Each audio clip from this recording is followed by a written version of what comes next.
Welcome to Bolton from Bolton, the show where my brother Josh and I had been setting each other up for lively hockey talk, but have recently been playing Adam Oates and Joe Thornton to various guests as we invite them to share their unique stories and perspectives on the game we all love.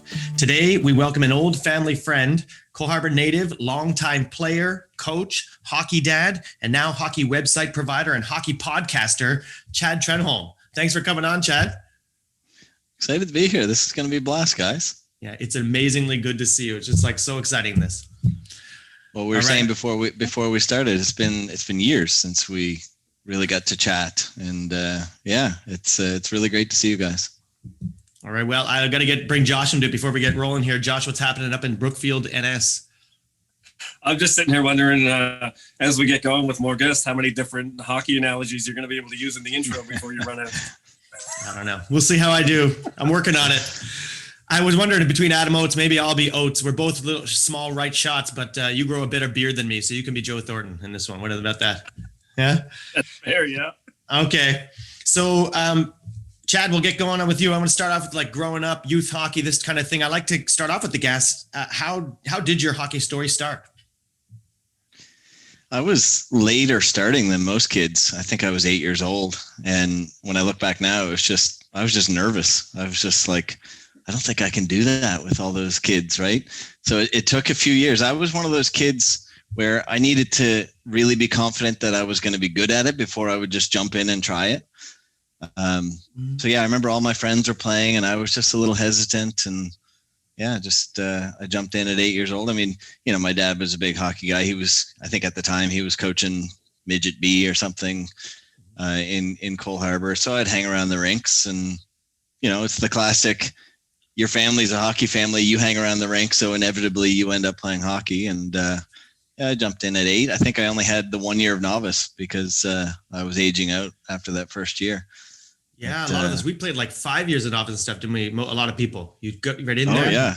I remember you guys were in novice for forever. Yeah, well, I jumped in, played novice, and then went up to Adam. I remember when I was in Adam, it was one of those, every 10 years or so, they changed the age group. So I had 3 years of Adam before I went to Pee Wee. And so it was a little late bloomer, but I think it was second year Pee Wee before I started to, be a consistent A or triple A type player. So I was bouncing between A and B, which would be now triple A, double A locally. That's right. Back in the day, people. That's right. Okay. Well, then what are some of the standout stories and memories, impressions of minor hockey? Just the whole kind of the real youth game. From when I played? From when you played, yeah. We'll get maybe more into coaching later, that perspective, and it'll tie it all. It's funny, like, thinking back to my days playing, I remember, it's the spotty memories. Like, I remember what I just said, being late starting, and I was a good skater. So it was for me to jump in at 8 years old and never having really played any minor hockey. I was able to keep up because I was able to keep up speed wise. And, then it was just a matter of, honing the puck skills and all that kind of stuff. But yeah, I guess my memories would be, just enjoying that team thing. Right. Mm-hmm. Up until that point, I hadn't really had that, in whatever other sports I was playing. So, like, one memory that's coming to me, especially talking to you guys, is playing hockey with your sister Taryn. So that would have been my first year Pee Wee. There's actually 2 girls on the team, Taryn and Lori French. Yeah, was Jenny Wilson also on the team or not? Maybe not. She played, but not that team. Right. Yeah. Okay. Anyway, but Vicky, that was fun. And of course, that's how I met you guys and started hanging around on Hallmark Crescent there. But yeah, and then like I said, it took until second year Pee Wee before I was, good enough to sort of consistently be a top level player, and then pretty good through Bantam and midget. And I had some opportunities past midget, but things were different then. Of course, as like there was no Q in the Maritimes, to play beyond beyond junior A, you were trying to crack the OHL, and that was pretty tough back then. Not some guys went, a lot of guys came back. So there's a lot more opportunities these days than there was then. But I loved it. Let me snap you back. Go ahead. Yeah. No, I was going to say, and then of course I sort of got into coaching before I was even done playing. I mean, the first team I ever coached, I was sort of the demo guy, but that would have been your Pee Wee team, Josh, right? So I think I was only 16 and you would have been 12. So I started helping out, and I sort of got the coaching bug before I was even done playing. And my last couple of years of playing, I was like, I didn't love it anymore, but I loved coaching. And so, my coaching and playing career sort of overlapped, and then I dove into that. Yeah, I do recall. Obviously, if you recall, I was going to ask you about coaching Josh's team, and it's like, well, you're obviously a young guy doing that. Obviously, you weren't the head coach or anything, right? You're only a few years older than us, right? Right. So yeah. So I mean, Paul had coached me. Paul Mason had coached me and Adam, and he had the Pee Wee team at the time, and as you know, and he's kept this up for years, is to have a young guy on staff and sort of promote them getting into coaching. And I don't know if I asked him if I could come out or if he invited me out or something, but I ended up coming out to practices. And like I said, I was more the demo guy than anything, but it was awesome being the demo guy. Oh yeah. You don't have to plan practice or anything. Yeah. The best thing about being the demo guy, isn't it, Josh? Yeah. Don't plan practice, isn't it? And then you get down, you do you snap one in and look cool. And then you kind of glide off and act, okay, so that's, and act like you don't think it was awesome. You're like, wow, you want to celebrate? 100%. Yeah. So just to keep you all in here for a little bit. I guess one fun one is just, how would you describe Trenholm as a player? Yes. How would you? Josh, stay-at-home defenseman at the time, reliable, and like I said, I think maybe before we started recording, neck and neck with Josh for the toughest sibling in the Boulton family, for sure. So Matt, you're definitely third. It's debatable whether it's Josh or Trin, but she was good. I'll tell you what, I won't take too much out of that, because if you're in the ranks of that, then it's not something to say you're not as good as Sidney Crosby, for example. So anyway, or maybe I'm just not tough at all. But these days she's sniping in the women's league there with the Frostbite. She's up playing forward all the time now. But that's a whole different thing. But I think the toughness stands out more than anything. Tough and tumbleness. Yeah. And then how about this then, Chad? You had with the County Thunder and Midget. You remember that? What is because people don't even know what that is now, right? What was the County Thunder? Now known as the Cole Harbour Wolfpack. Mm-hmm. Yeah. Okay. Had a few names did you get through the years? Yeah. How did they land there? Well, I mean what people know as the subways weren't the subways at the time. It was, I think, Thrifty Car Rental Kings or something like that. Yep. Yes. Most people won't know that. But they were more the powerhouse. And I remember at the time sort of knowing that Dartmouth would probably have the stronger team, but I just had this Cole Harbour blood, and I just wanted to play in Cole Harbour, and Cole Harbour people will understand that. And I gave that a try, and it wasn't, exactly. I wouldn't say it was the best year. 1,000 different reasons. I think we were a decent team, but it didn't work out the way I was hoping. So then I ended up with the Dartmouth team the year after. All right. And I guess one reason too on top of that is they had the LA Kings colors. That probably drew you in? You thought that was cool? That probably had an impact. Yeah, there you go. I forgot about that too. Yeah, they were cool looking unis. Those were awesome uniforms. Yeah, they were. And then getting into junior, Chad, how did you get in?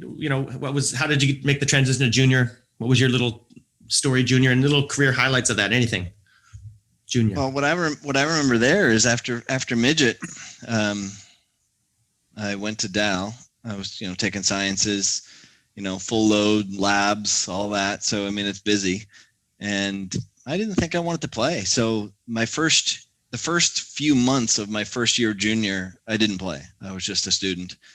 And then the Colts were sort of after me to come back. And then, after a couple months, you're like, okay, yeah, I miss it. So I jumped in, not mid-season, but early season, and joined that team. And I played that year and 2 more, I think, maybe 3 more. I don't really remember, to be honest with you. It feels like another lifetime ago, but that was fun. It wasn't easy in that, I was taking a full course load, like I said, and a lot of guys playing junior A aren't. Yeah. So you're trying to keep on top of your school, and there's a ton of distractions, but I enjoyed that. It was fun to play in Cole Harbour because to go to practice, I could leave the house 10 minutes before I had to be on the ice, and it wasn't like I had to make a big trek over to Halifax or something. But no, it was a good time. Scotia Colts and the Scotia won. Amazing. Could you give us an idea, sorry to interrupt, Matt, maybe like to put it into context of eras, your midget years and then your junior years, maybe some of the names you remember playing with? For sure. So Chad Horn would be the first one that comes to mind. For a few years there, we teamed up quite a bit. Like you mentioned Adam Oates earlier. He was definitely the Brett Hull. If I was anything, it was the Adam Oates. But Chad had a wicked shot on him. Another righty. I was just thinking, all 3 righties. We're all righties. That's a little rare. Yeah, it is. Corey Smith was a goaltender in midget. Derek Ellis. Lots of names. Neil Savory was a goalie on the County Thunder. I just connected with him again on Facebook not too long ago. I think he stumbled on a Road Trips podcast and reached out. Yeah, so that was sort of neat, right? Like, it's fun to hear from guys that you played with but you haven't talked to in years and years and years. So that was neat. When I got to midget, I played with some really good players. Tony McCabe was a guy. In junior, when we played for the Colts, he wasn't in very good shape, but you talk about a shot, unbelievable shot. And I think he went on to he got in shape, and he had a pretty good AUAA career. I think he played at SMU. But maybe the most interesting one I'm thinking of now is Aaron Downey. So Aaron, on the Colts. Yeah, Aaron was on the Colts team with me, and he came from the O. I don't know that, I can't remember the story why he left the O and ended up in Cole Harbour playing junior A. But an amazing character. And he used to tell us he was going to play in the NHL, and we're like, you're playing junior A for the Colts in Cole Harbour, Nova Scotia. Like, it's over, right? Sure enough, he went on. He had a great career. Yep. Fan favorite everywhere he was, an enforcer type, but he could still play. Like, he could skate. He could fly. But he's probably the biggest character that I can think of. Wow. I played with. Oh yeah. Yeah. I have that's the thing. I think if I'm being young and looking at it, the Colts and all the Aaron Downey, I just thought this guy is like tough. Like, he's, and just that kind of, I don't know. That's all I had of him. Just tough is my big impression. And then Absolutely. There he went and made it. And it's exciting to see that. Yeah. It's pretty, it was awesome. I remember one of the lockout years, and he called me up out of the blue. He was in Halifax for whatever reason, and went over to meet him somewhere and had a few beers. And so that's quite a while ago, but it was fun to see him. And then, you still see him pop up in the news once in a while. Like, I think he's doing training or something in Northern Ontario somewhere. And he's got, you look him up on YouTube, you find some pretty cool stuff. All right. Way to go, Aaron. I remember one time you got a hat trick one time. It was on like TV. Was it like Live at 5 or Global or one of those shows they showed? Do you remember that? Yeah. Because I can clearly remember, because it might be the only hat trick I ever scored. Unlike you guys. Scotia won. It was for the Colts. It was against the Halifax Olin Exports. Yeah. My buddy Jamie O'Donnell was the goalie. So I remember in my interview afterwards, that was what I was happiest about, because Jamie was a good friend of mine. So it was fun to score 3 on him. Let's move on now. The Halifax Olin Exports, stinging from last night's 5-4 overtime loss to Moncton. We're in Cole Harbour tonight for a Maritime Junior Hockey League contest. The Colts have shown steady improvement in the last couple of weeks, while Halifax has lost 5 of its last 8, and you can make it 6 of 9 after the final score tonight. Let's take a look and show you how things went down before the 2-minute mark. The Exports dump the puck into their own zone, but Chad Trenholm jumps on it, fires past Jamie O'Donnell to make it 1-0 Cole Harbour. In the second now, Aaron Downey passes to Chad Trenholm, and Trenholm moves in alone, cuts across the crease and scores. That goal coming late in the second. It's 4-2. Then, with just 9 seconds left in the period, while shorthanded, Trenholm with a nice move around the defenseman. He fires it home and completes his hat trick. Trenholm gives Cole Harbour a commanding 5-2 lead with 3 goals. In the third now, Aaron Downey scores his first of the season to make it 6-3. Cole Harbour beats the Exports 6-4 the final. Chad Trenholm with the 3 goals as he doubles his output for the season in one night. Oh, great. Well, I love playing against Halifax. I know a lot of the guys on the team, so I usually get up to play these guys. I'm good friends with the goalie, so it feels good to score 3 on him. Shorthanded goals are always feel great. Late goals always help. So, that was an important goal, I guess. Nice. Yep. Yeah, I recall that a bit, just watching the highlights on that the night, right? And then just seeing it, and I think you were doing your like Gretzky at the thing with his leg up and all that, and just good memory. It stuck with me. I remember at that time, right? That was part of it, right? So, I think I even drew a picture of that. Like when we were young, right? You're my sister friend. You came and became a family friend, and and I looked at you as like a big brother and kind of idolized you in many ways. I'm not afraid to say, right? So it was that kind of thing. So I think I was in school and I drew a picture of that from behind. That's like awesome. Number 10, Trenholm, like you doing that, and I would have given it to you, I imagine. But anyway, you know what? Now that you say that, I remember it, and it's funny because I stumbled on that video not long ago. I've got it digitally somewhere. Mm-hmm. And I watched it not too long ago, so it's funny that you bring it up. But, mentioning about like a big brother, I remember at those years, like we were close. Like you guys were little brothers to me. It was, those are good memories. We spent a lot of time together. I miss those days. We were both talking about different things. I can't remember what Matt said him and you had, and I'll let him talk to you about that. But for me and you, it was more music based. We would spend some time. You'd make me some mixed CDs when we had to burn CDs and stuff. Yeah. And I remember thinking, like, you were the only guy I knew that would spend the money on a CD because you liked one song, and then you'd listen to it the whole way through. So it really got me into listening to albums from start to finish and picking out the album tracks. And I still do that to this day, even though you can get a single on iTunes or whatever. Yeah. And you don't need to listen to the album. I still am a big like album guy. So because I love that, and I love that like that's what you remember. You gotta name a couple albums that I would have introduced you to. Come on. I remember when Mr. Jones came out. That's one of my favorite albums ever. That single, but I remember hearing the song Omaha on the album, a deep album track, just because of you listening to it, and so that's one of the albums that really sticks out. And you got me a little bit into Garth Brooks. And I know, like, who isn't into Garth Brooks? But I mean, like, everyone knows like a couple of songs, but you got me deep into the catalog a little bit there for a while. And no one really thinks of me as a country guy because I'm really not, but that's one of the things I remember. And of course you introduced me to, Pearl Jam and Metallica and things like that when I was just at that age where you'd start to transition into that. And that's right. I got into that stuff a little earlier than some of my other friends because of You're welcome. So, yeah. Thank you. Yes. Nice. Well, you did also mention the white car with the headlights that flipped up. He was really impressed with that. That was awesome. Yes. Is that a Honda Accord? Yeah, the Accord for sure. Yeah. I'll get a bit about that. I want to ask you about just in a second though. What about number 10? What was number 10? Because that also had an effect on us. So what was your 10? Why did you get that?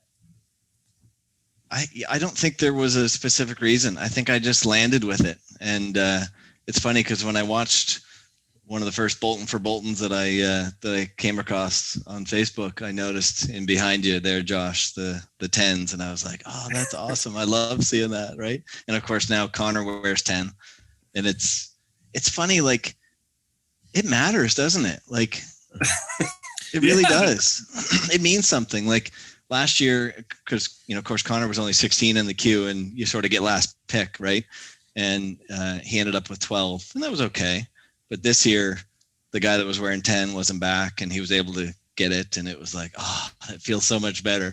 He called me after the first practice, and he goes, they put the number on the helmets. It even feels better on the back of my head. Yeah. It's true. There's a comfort to it. Absolutely. But It's yeah, nice. I don't think there was a reason why I had 10. No, I think And then I just ended up with it. But then it started to feel good to you at one point, though, right? Okay. Absolutely. Yeah. Okay.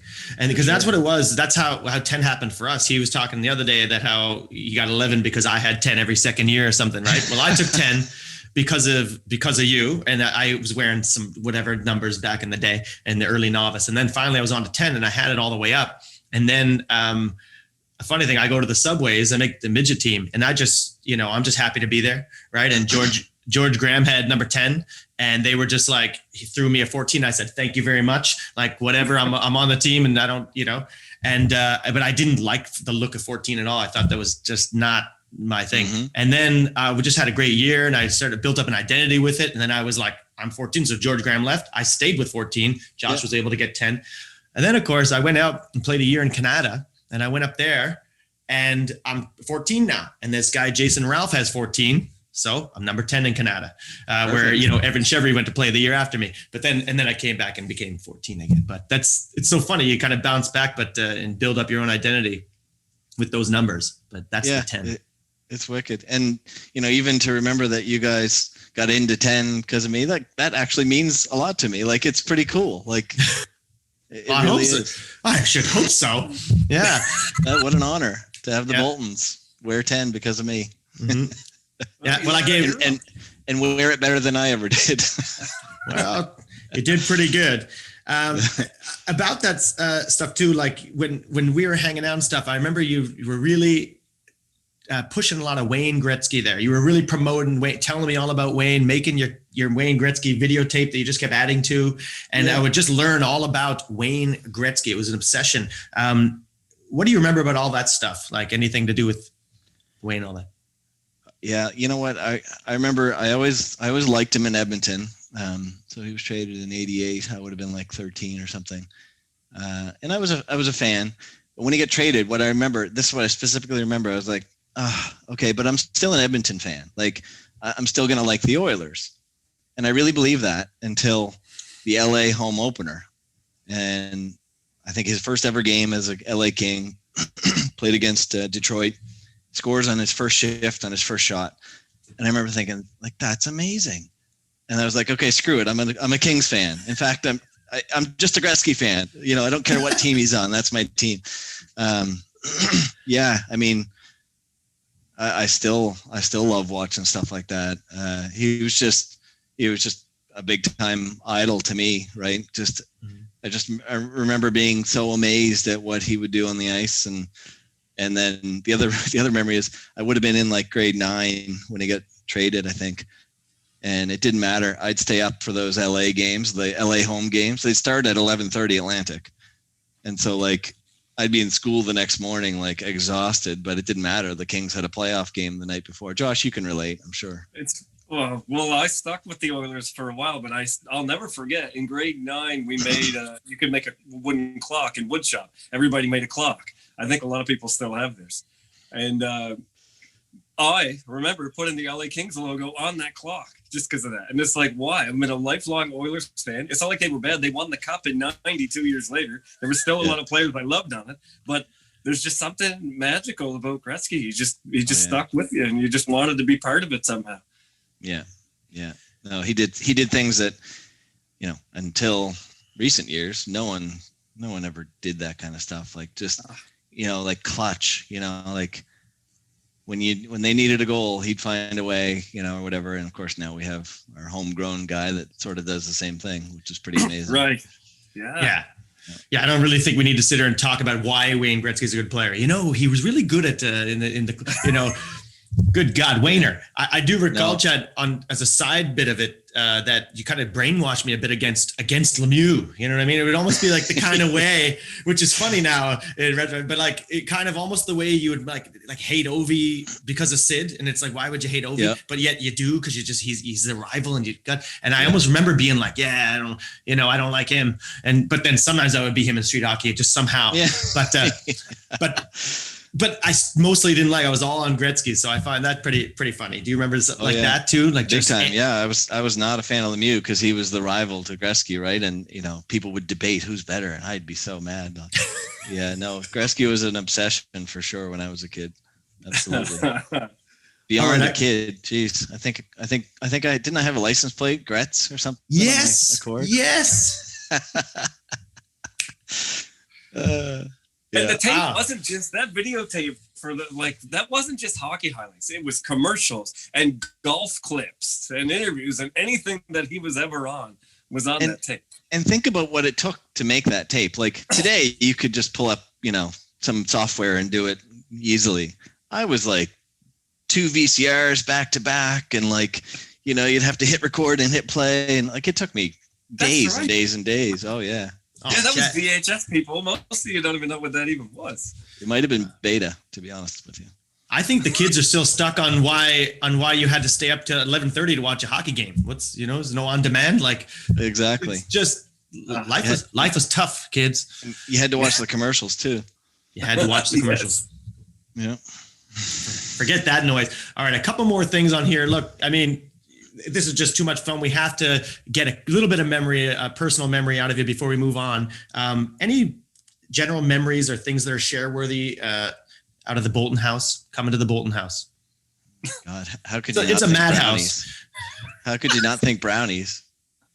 Oh, right. What are the brownies? I remember some really fun traditions. And I mean, every August we still exchange messages, right? Because you're the 21st, I'm the 23rd, and Josh is the 24th of August. So it was like birthday week at the Boulton household. And that was always just so much fun, and Iris would always make the brownies for the birthday celebrations. And those are good times for sure. All right. One more quick one on, our father passed last in 2019. I call it last year. But do you remember anything like, your friends with Turin coming over to the house, start to become a Boulton, person around the Boulton house? You remember first meeting him and then other impressions of him at home or at the rink or anything funny that comes to mind? I think at first I was scared of him because that's what I was thought. If he wanted to come across as, grumpy or, make you feel, I don't know, and of course, I'm hanging around with Turin at the time. So I'm like, okay, maybe he doesn't like me hanging around with his daughter. Right. But then, after you get to know him, he's hilarious. I mean, it was more of a facade than anything. Right. Yes.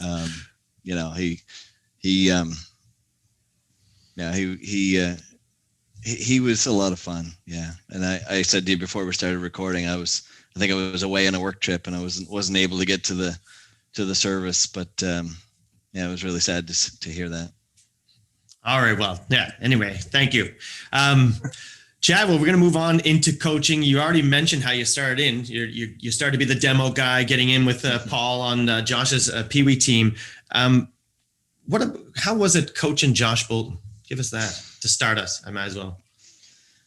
Well, like I said earlier, your name came up on a Road Trips podcast when we had Joe DePenta on, and we had a good laugh because what you'd have to remember is the best garbage goal scorer that I've ever seen in my life. but it's a skill. It really is. Like I say that jokingly, but you got to be able to timing is one thing. You got to be tough enough to be there. Right. And persistent. But yeah, I mean, I don't know how many times when I think of Josh scoring a goal, the celly is always after he gets up off the ice. I mean, and maybe comes out of the net too, right? Yeah. He just always found a way, right? Well, it's one of those pictures. It's me flying through the air. I love that one. Oh yeah, that's a classic. You guys see that? Yeah, I can see it. He's like in the air going, like with two hands on the stick. You're in the air. Catch yourself already, right? No, land on his head. It didn't matter. Right. And that's how it goes. Well, you don't get 50 in midget and 40 in junior just on garbage either. So yeah, that's pretty good. Absolutely. And now I guess it's a quick one. We don't go too deep into this. I think one time we'll have to take up this whole story because it's a saga on its own. But what about that Hostess Cup 93? Give us some of that, Chad. Oh, unreal. And I think so that would have been my first year coaching. I say coaching. It's disgusting. Who comes in and just strolls onto the bench and gets an Atlantic championship in Pee Wee first year like that? Like, what is that about? Well, what I remember about that is, I'm just, I think 16 years old and just helping out during practice. And then you guys win the provincials and the Atlantics are in Newfoundland. And I'm like, well, I can't go to Newfoundland. Like, I don't have any money to pay for a plane ticket or anything like that. So it was like, okay, well, good luck, guys, and whatever. And then, of course, God love him, Phil Harrett was like, nope, you're coming. Don't worry about it. I got it. Whatever. So he got me to Newfoundland, and then and what I remember standing at the glass watching the game, because I wasn't really on the bench for the games because we had too many coaches. Of course, you can only have like 4 on the bench. And then, yeah, we played that tape for our Pee Wee teams for years after that, because it's never over till it's over. Well, what was it? 4-1 with, I don't know, Paul would know the exact time, like less than 4 minutes left, maybe even less than 3. And 4 goals, we're up 5-4. You think it's over, and then they scored to tie it. It was quite a roller coaster. Yeah. That's the craziest part about it, is we scored to go ahead with like just under a minute left. Yeah. After coming back from 3 down. And then they scored with 21 seconds left to send it into overtime. That's the craziest part about it. Even on their side, you teach it to say it's never over. And then even when you think it's over again, it's not. That was bananas. Yeah. And for me, it might've been what really like gave me the passion for coaching. Cause I actually remember calling my dad afterwards, or maybe before that game or something. And I was like, I never thought that, I'd want it as bad as a coach as I did as a player. Right. Like it's very different because you can't control anything, but you can influence everything. Right. Whereas as a player, you can only control when you're on the ice, but as a coach, you can influence every shift. Right. So, depending on how you look at it, you have less or more control. Right. But I remember thinking like, I want it as bad as I did when I played. And then the way that game went, I was like, okay, I'm hooked. Yeah. I think anybody could die getting into that. I couldn't imagine as any coach going through a game like that. Because I've coached junior, and it's a little stressful. You're in the playoffs and all that. But at the end of the day, you can rely on, those teams to show up. You know what you're going to get because they're kind of older kids, right? Yeah. But in Pee Wee, or coaching Adam now. I mean, sometimes your kids just don't care if they're there. Sometimes they have a lot of going on outside school or whatever. They're just young kids. So to go through at that level of meaning the championship game at Atlantics and to not be sure what's going on and then to be reliant on these 12 and 13-year-old kids. I remember my first time coaching and I thought every coach does the gum. I'm going to go pink peppermints. I love pink peppermints.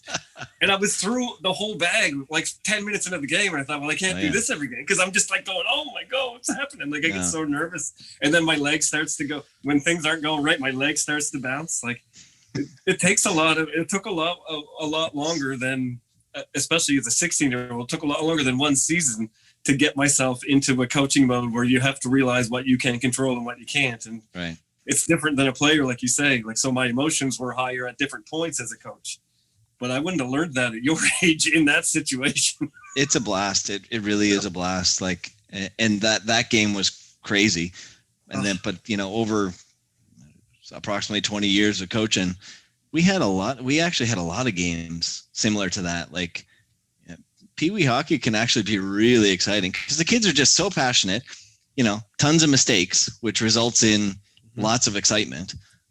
Right. And at Pee Wee AAA, like there's still a lot of skill too. So there's really good hockey. There's tons of mistakes. There's a lot high passion levels high. Yeah, we had a lot of fun over the years. I mean, Paul's still doing it. Pee Wee AA, I guess it is now. But I miss it. Yeah, I'll get back to it when the time is right. I just can't do it right now with, well, forget COVID, but usually chasing Connor around wherever he is, playing with his team, and I don't want to coach and then be there half the time. Of course, yeah. I'll get back to it.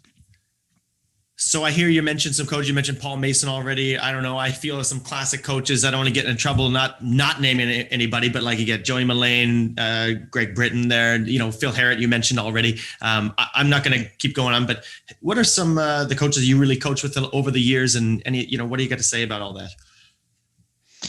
Well, one name I'll mention just from when I played none of us have mentioned yet, but when I was second year Bantam, I played for Wallace DeVoe, and he's a bit of a Cole Harbour coaching legend as well. And this would have been a couple of years before that game we talked about with Josh's team, and it was something similar. It was the Purelator Cup, which was the Bantam Atlantic Championship at the time, the Halifax Forum.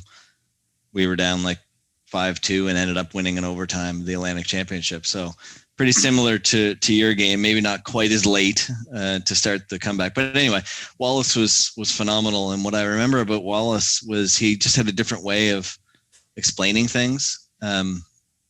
Just not your typical, rah pregame motivational guy, but he would phrase things in a different way that if you're really listening, it'd make you think about it differently, right? He really cared about the players, focused on skill development way back then, and more than anything, taught the team how to believe in ourselves. So that's a vivid memory from when I played for him. And then, coming up through, like I mentioned, started really young. Paul was the head coach of Josh's team there and allowed me to come and help out, and then got the bug. And like I said, he's still doing it. He'll do it, I think, until he can't skate anymore. Well, he never could skate. So just in case he's watching. Yeah.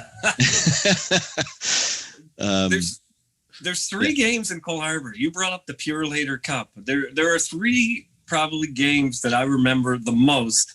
The two of them were at Cole Harbour Place, and one of them I 100% remember being at that Purelator Cup final at the Halifax. You would have been, yeah. And everyone was there. And the other two games are when I was in Bantam and we hosted that team from Russia before they were here for the Sedmar, I think. Yeah, the Sedmar. Yeah, probably the Sedmar. Yeah. And then the third one that everyone remembers that I think everybody in Cole Harbour was at was when we hosted the year before. I think I played Pee Wee. When Cole Harbour lost in the final in overtime to Quispam Sis in the Hostess Cup final in Cole Harbour Place. Yeah. Do you remember that? I do, because it would have been the first year, I think, that Paul had that team, and I played on the Pee Wee team the year before that. Mm-hmm.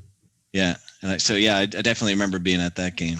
Yeah. Yeah, that was crazy. I bet it was a big television event as well, and it was packed at the Scotia Stadium or whatever. That's right. Man, yeah. Holy crap. Yeah, but no, I mean, all those years with Paul, and talk about a different way of coaching. Yeah, Paul's different for sure. Yeah. But Paul's thing is, and I think he'd be the first to tell you, it's less about the hockey than it is about the experience.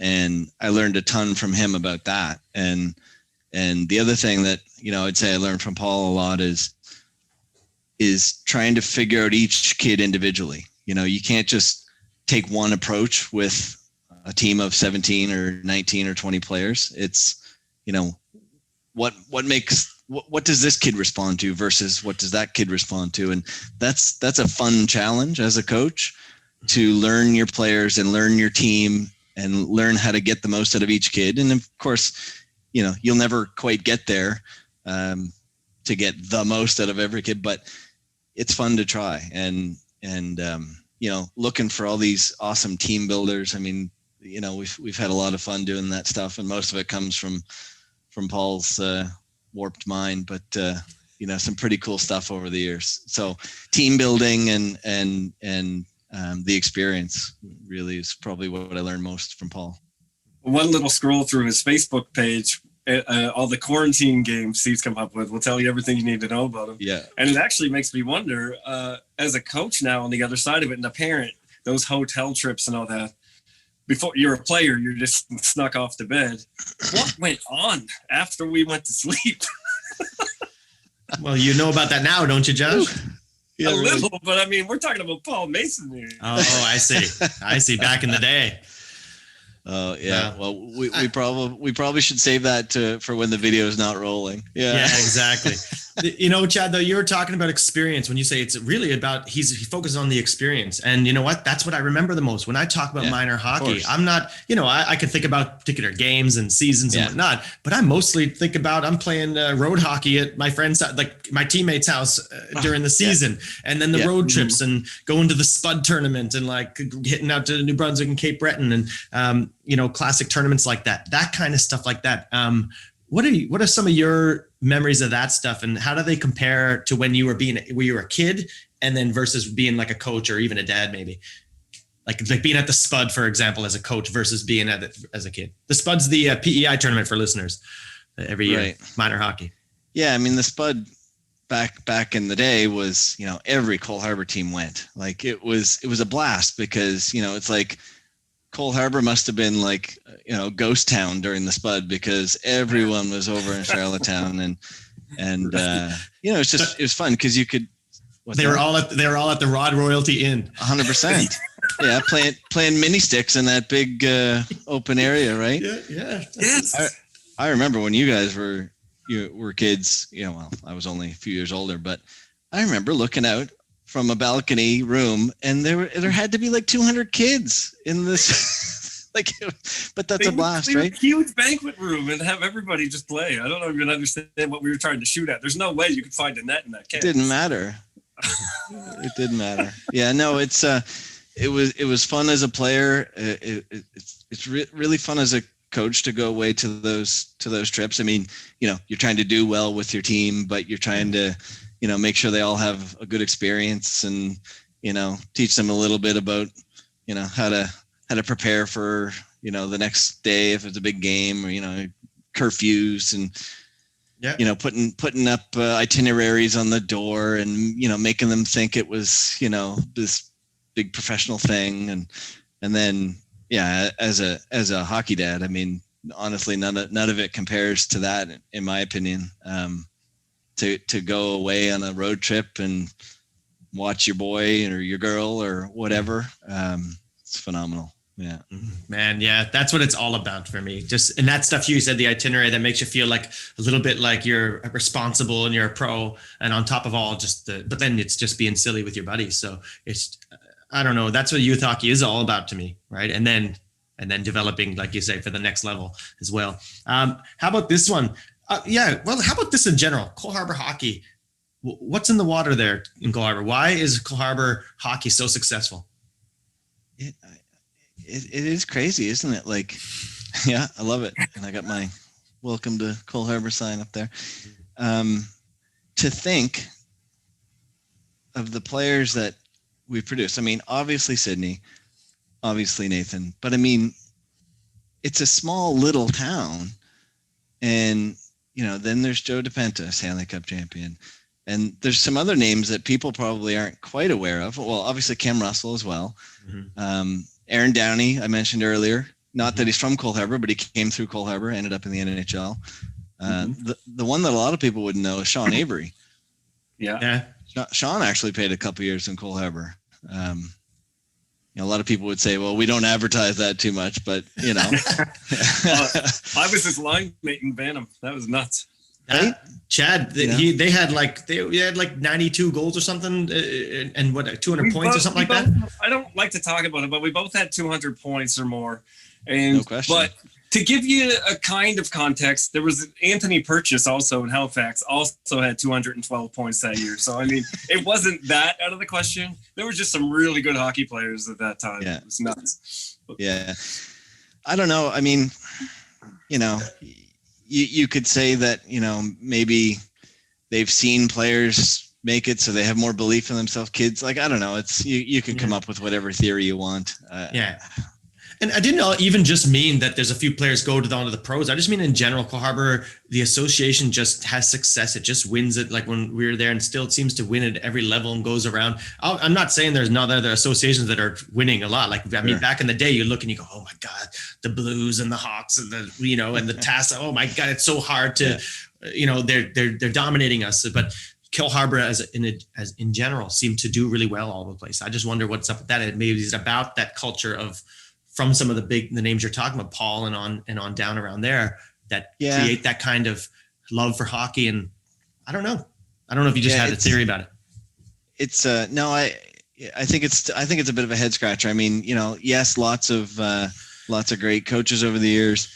One thing I would point to is lots of really good non-parent coaches over the years, and that's something that you maybe don't see as much of anymore.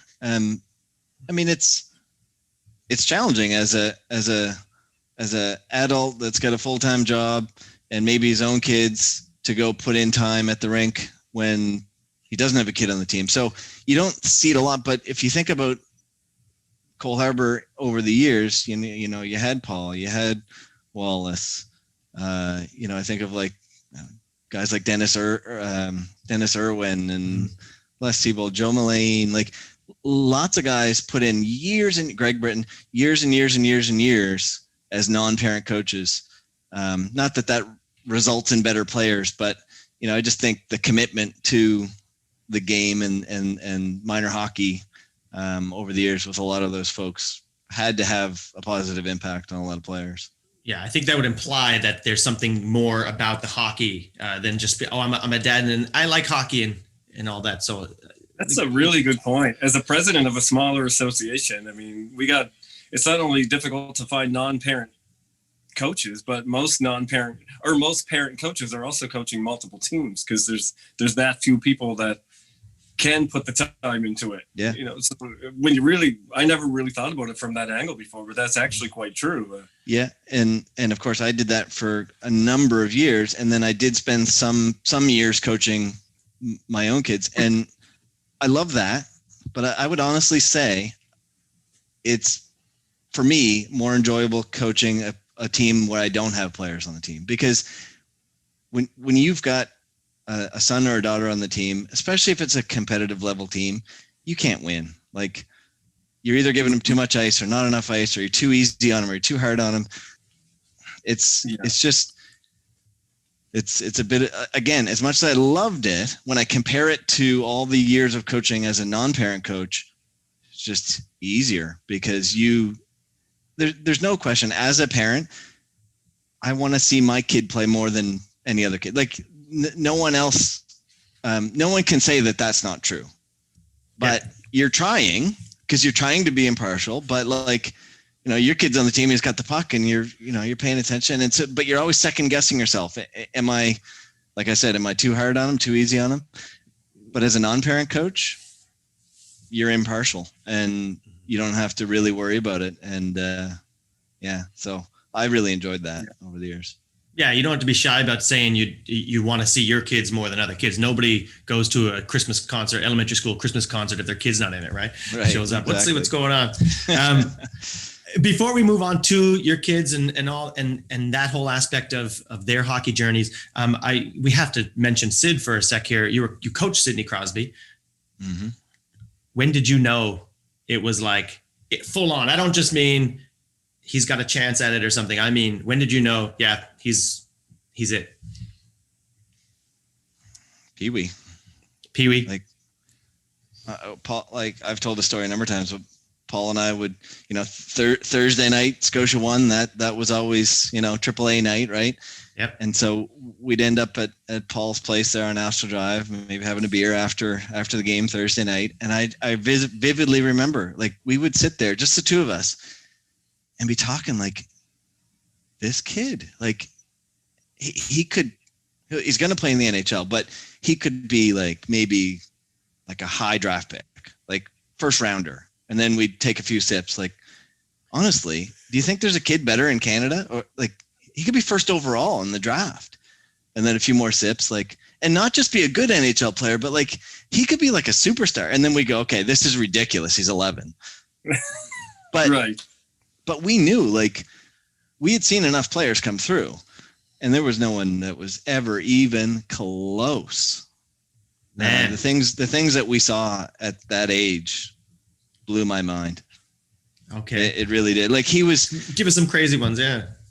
he saw things that we didn't see. Like, you know, as a coach, you're sort of yelling, you know, the player's coming through the neutral zone, and you're thinking he needs to get it deep or something, and he goes to make a move, and you're like, no, oh yeah, okay, never saw that option. Like, we didn't see what he saw, and he was 11 years old.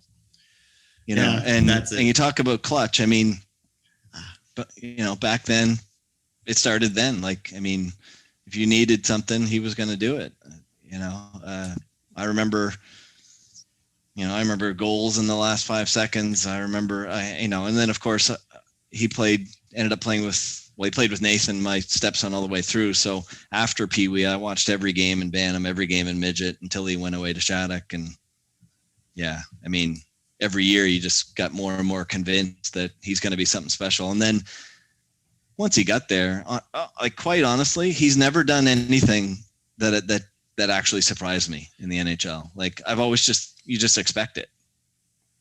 That's like, something.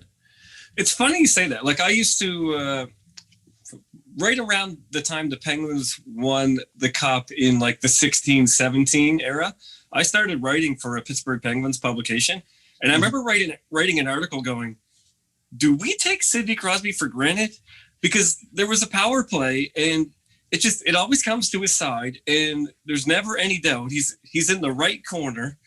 And so he's set up for like a left forehand shot or pass, and it just comes to him in the corner, and without thinking, he just made this ridiculous pass back to Chris Letang at the point. Didn't look, just knew he was going to be there, and it was timed perfectly, and it was just some angle that it just went totally the only puck-sized space between two players. And he did it like without even looking, without even caring, without even thinking about it. It was just so automatic to him. And I was like, before the puck came to him, I was like, oh, if he can get this to the point, it's going to be a great chance. And then he does it. And I didn't even blink. I was like, of course he's going to get it there. And then I was thinking to myself, going like, no, like, no one else would have been able to do that. Like, I really got to remember to appreciate some of this stuff now.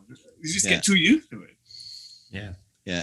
And to me, maybe one of the things that people don't talk about enough about Sidney, you know, you think about, you know, comparing him to some of the best of all time, Gretzky, Lemieux, those guys. He plays the game differently than they did, you know. Obviously the points and this type of thing, but one thing that to me no one talks about enough is his play on the boards. I honestly think by far the best player that's ever lived on the boards. I mean, he comes out of situations with the puck that there's just no way that you could come out with the puck. It blows my mind. Or, you know, there's like three guys battling and somehow he just reaches a stick in and pulls it out. Like, how do you do that? Yeah, I think it's one of the main things you need these days too. Is just because there's so much about it. This play gets slowed. People don't score off the rush. Like, everybody wants that. That's what Gino wants every time he goes up. You want it. That's what you're trying to do. The Penguins are trying, but guess what? You can't. You have to play the grind game. And he gets in there, and then he comes out with it and makes a play after the play is dead and kind of in a scrum. He'll make a play now, and that's what happens. That's what I see a lot too. I go, that's what Sid distinguishes himself. He can make crazy plays off the rush and everywhere. And some guys can do that too, but he can't do that. His body position, his puck protection, his strength on his skates, and that's one memory I'll bring back from Pee Wee. At that age, he just had this natural thing where as soon as the puck got even close to him, but especially once it hit his stick, it's like his feet were 8 feet apart. Like, he built this base. And it's just the way his body is, or just some natural inclination about how to be strong on your feet. I mean, at 11, as a grown man, like, you could not push him over because he was just so strong on his skates. And I remember thinking, like, I've never seen anything like that. Mm-hmm. You know, you push him and he would just shift. There was never he's never off balance. God, well, you watch him now, like, he's always got this big base, right? Well, we'll be repeating this for listeners, but just for you, Chad, last week, Jeff Carter said when he coached against him, he said he had this kid on him against him, and he came out and goes, he's just too strong. And then he goes, James, you're the strongest kid in the league, right? And and he was, of course, Sid would be way younger than all those guys too. And he said and that's what he said about him. And that's just that he couldn't push him off the puck or do anything. Where he at? Yeah, 100%. I wonder, Chad, just on that, if you see him lift a cup, like, is that something different for you? When you see him, because you coached him and all that, does it feel just like something? I love it, but it is. And for me, the difference is like, we talked about Gretzky before, like I idolize Gretzky. And to me, like, like even today to see him, I'd be like, oh my God, that's Wayne Gretzky. But like, and Sidney's at that same level, like, let's be honest, he's at that same level, but like for me to see him or watch him do something, I'm like, it's just Sidney. Like, it's that whole celebrity thing. Like Gretzky's a celebrity. And to me, it's like, oh, wow. And Sidney's just Sidney, but he's doing the same things that guy did, and arguably better in certain ways, like in certain ways. Yeah. You think about like what I was saying, like he's a different player than those guys were. Like, did Gretzky ever go close to the boards? I don't, other people would do that work for him. And then, he had something special, obviously, when he got the puck, but Sidney goes and gets the puck and then does something special. But yeah, no, it's different because it's just like, that's just Sidney. He's an engine on top, starting it all off and getting it going. He's just a powerhouse animal with the Gretzky vision and everything. What do you got there, Josh?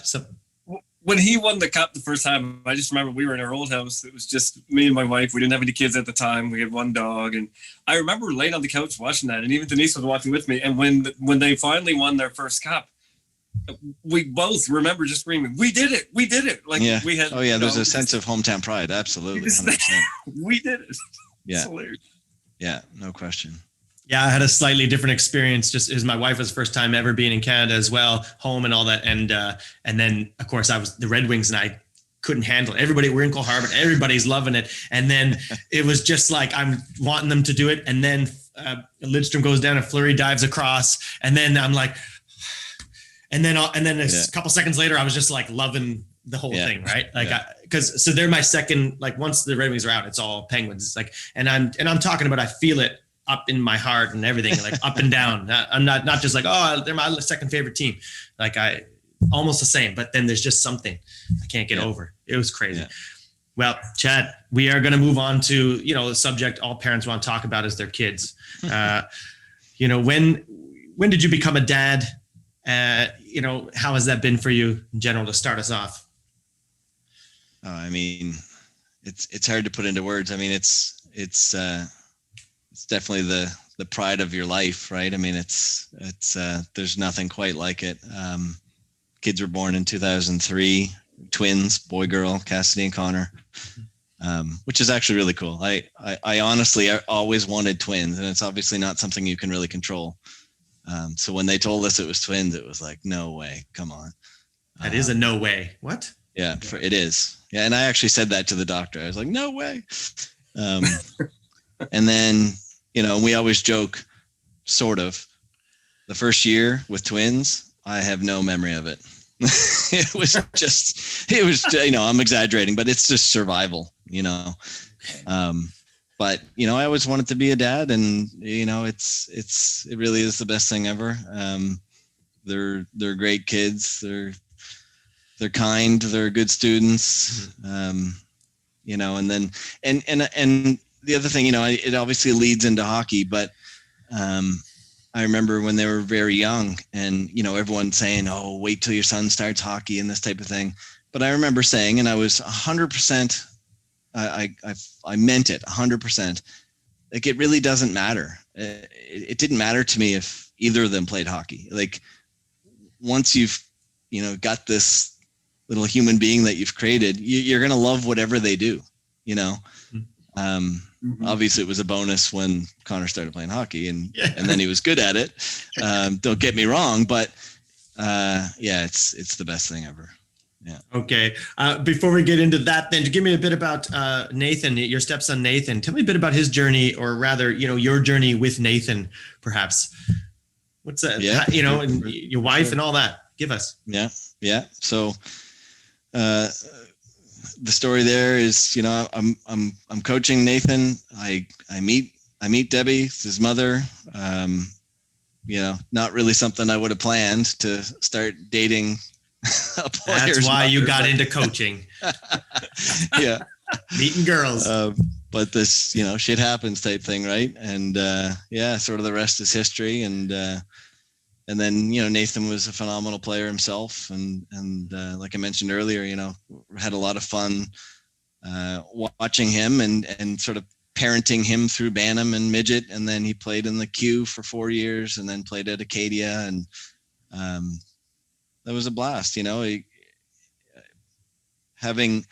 sort of, been a part of his life from when he was 12 or 13. I took him on as just like a son, and it was a lot of fun to sort of help him through the hockey journey and watch him have success and do all those things, and then to think that fast forward and we're doing it again with Connor is pretty awesome. I can't help but wonder for a sec here, did having a 12 or 13, you said, did that help or hinder when you had the twins, that whirlwind?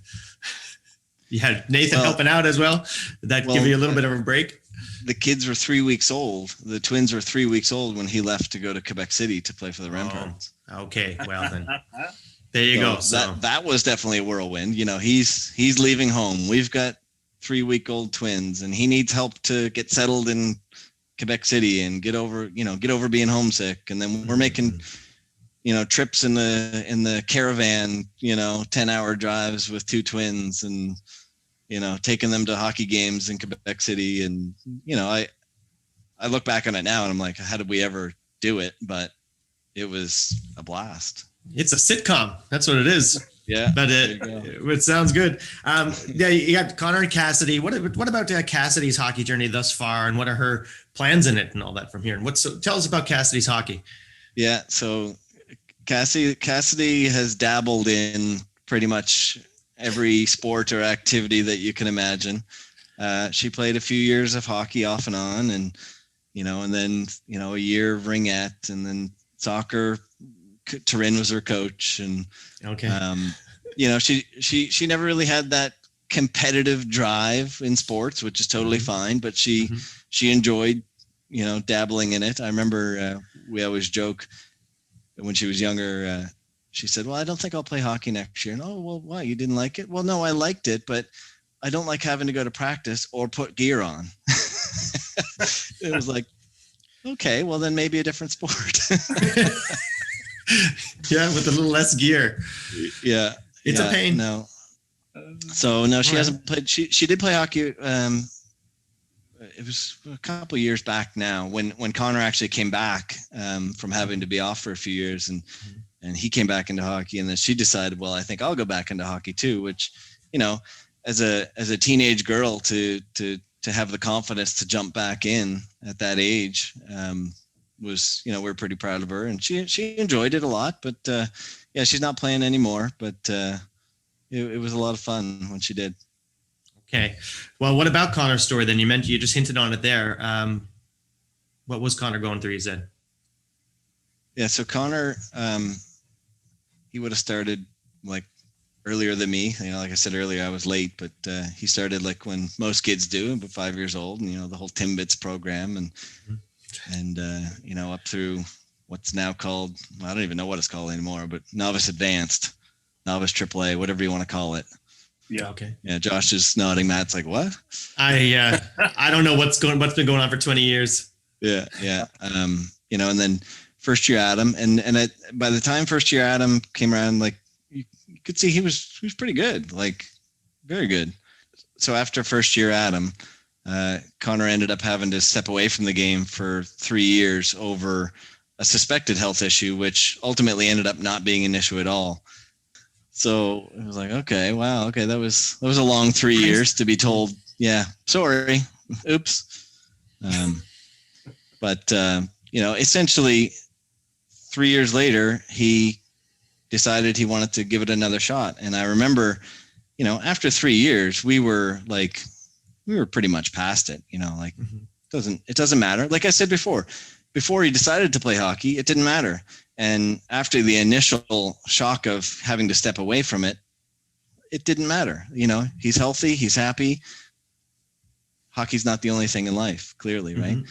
And then, now he's 14 years old, I think, or 13. And he decides, well, I'm going to go back and give it a shot. He goes, I don't know if I'll be any good, but I'll try it. And then, honestly, it's been a blast to watch him sort of chip away at catching up to where he was, before he stopped, and couldn't be more proud, really. I'd love to hear a lot about that, but just for a second on those 3 years, how did he, what surprised you about him during that time? And how did it try you and Debbie, I guess, maybe a little bit on that, but Connor particularly, because I remember following that, loosely, but I was aware of it and all that. And I always just thought he seems happy. This guy's hanging out with his boys and being around, and it's just like, I'm very impressed with him. And I wonder, can you give us some of that part of it? I always say, we don't talk about it a lot too much anymore because it's a handful of years have passed. But, when he first came back, I get this sort of question a lot. And, he clearly taught us how to deal with it, and kids are, it's very cliche, but kids are ridiculously resilient, Yes. So he was upset at first. We were absolutely devastated as parents. He was upset. He got over it. We didn't, months into it, right? And then we'd sit around and be like, he's fine, so we should probably be fine. It doesn't feel that way, but we should take cues from him. If he's healthy and he's happy, what are we upset about? And so that's how we got to that point where we were totally okay with it. It was fine. We went on family ski trips, which we never would have done. He took up competitive golf, which he probably wouldn't have done because these days you just play hockey all year round, right? We just found different ways to enjoy life and be a family, and he found new activities. And like I said, the golf thing sort of fed his competitiveness, and those are experiences that I really cherish that he had and we had, because it teaches you a lot going forward. Think of at 10 years old, 10, 11, 12 years old, the challenges that he had something ripped away from him that he loved, and he had to learn to get past that and find other ways to feed his competitiveness or just happiness. And yeah, he totally just guided us through it. It was quite amazing. It's funny you talk about his competitiveness to me, because I feel like I got to know them a little bit listening to your podcast. And we talked about how, me and Taryn are kind of tougher and Matt's kind of on the lower end of that spectrum, where I'm looking at the dynamic between Nathan and Connor, and it's like, I remember we were always the ones that did the chores and stuff, and then Matt would be around, but he'd somehow get away with just telling jokes and stories, and you wouldn't even realize he wasn't working. And if the sink was clogged or whatever, he would be like, well, maybe we'll get something to fit. I just grab my hand and reach in. That's the kind of kid I was. Yeah. I kind of get the feeling that Connor was more like that. And so it probably would have been extra, like you said, he needs to feed that competitiveness, because without hockey, he needed to find some sort of outlet. Whereas, some other kids might have just been like, well, whatever. I don't really have much energy to put into anything right now. And it's funny that you say that, because, we talked about that a lot when it first happened. It was like, for some kids, this wouldn't have really made a difference in their life. If they're not competitive athlete that, it goes through physical exertion, as much, and goes 1,000% at everything. It wouldn't have mattered. It wouldn't have altered anything that they were doing. But, in his case, and, these most athletic boys are like that, but in his case, it was a complete change in his lifestyle. And, it wasn't just hockey.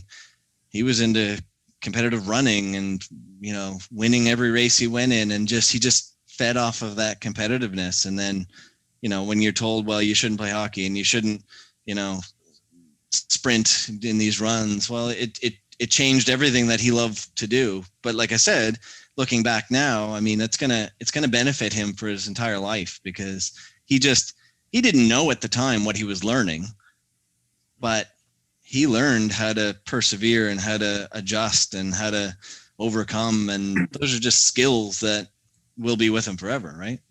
And that's what I see in Connor a lot too, right? I see in Cassidy and Connor, my big impression of them all the time is these giant bright eyes and these bright smiles, right? And this guy, I don't think I've ever seen him not smiling, right? So I keep up on stuff over time. They sent, like, whenever he's on a video or something like that, or whatever kind of post about that. I've seen it over the years, and again, just so impressed with him. And you mentioned him chipping away at it at this part. In what ways has he been doing that? And what's, give us a bit of that. Yeah, I mean, I talk a lot about patience, and he's really had to learn that. You think of at 9 or 10, he was starting to be a really, really strong player, and he sort of had this expectation of himself. And then I remember when he was sort of given the green light to go back, and we were like, well, do you want to play? Like, it really doesn't matter. Like, we're totally fine with whatever you want to do. And he goes, no, I'm going to do it. He goes, I don't know if I'll be any good, but I'm going to do it. And then, he went back, and, when he left, he was like, this big, and he comes back, he's this big, his feet are huge. And, he's gone through puberty. He's awkward. He hasn't, he's barely skated in 3 years. He hasn't touched a puck. And it's like, you're watching the first few months and you're like, oh God, but he went and, played Major Bantam. He's never played contact before. He missed all of Pee Wee, all that kind of stuff. He goes back, he makes that team. But then to watch it, you could literally see weekly improvements. And it was just like, I'd watch, honestly, I love watching practice. I love watching everything, right? But I would see something at practice and I'd be like, ooh, I haven't seen that yet since he came back, right? And then, you wouldn't see it in the next game, but like 2 weeks later, you'd be like, oh, I saw, there it is in the game. I saw that 2 weeks ago. And so for me, with the sort of, parent eye, I knew what he was capable of when he was younger. And I knew, it was in there somewhere, but it's going to take time to find it. And it was just, we would just have discussions about being patient. And, you're not going to jump on the ice the first game and do what you think you could do. You're going to have to just work at it. And then, you're going to bobble pucks more than you expect to. You're going to, trip over the blue line more often. Like, it's going to take time to get those skills. But that's what I mean by chipping away at it. Like, there was literally weekly improvements.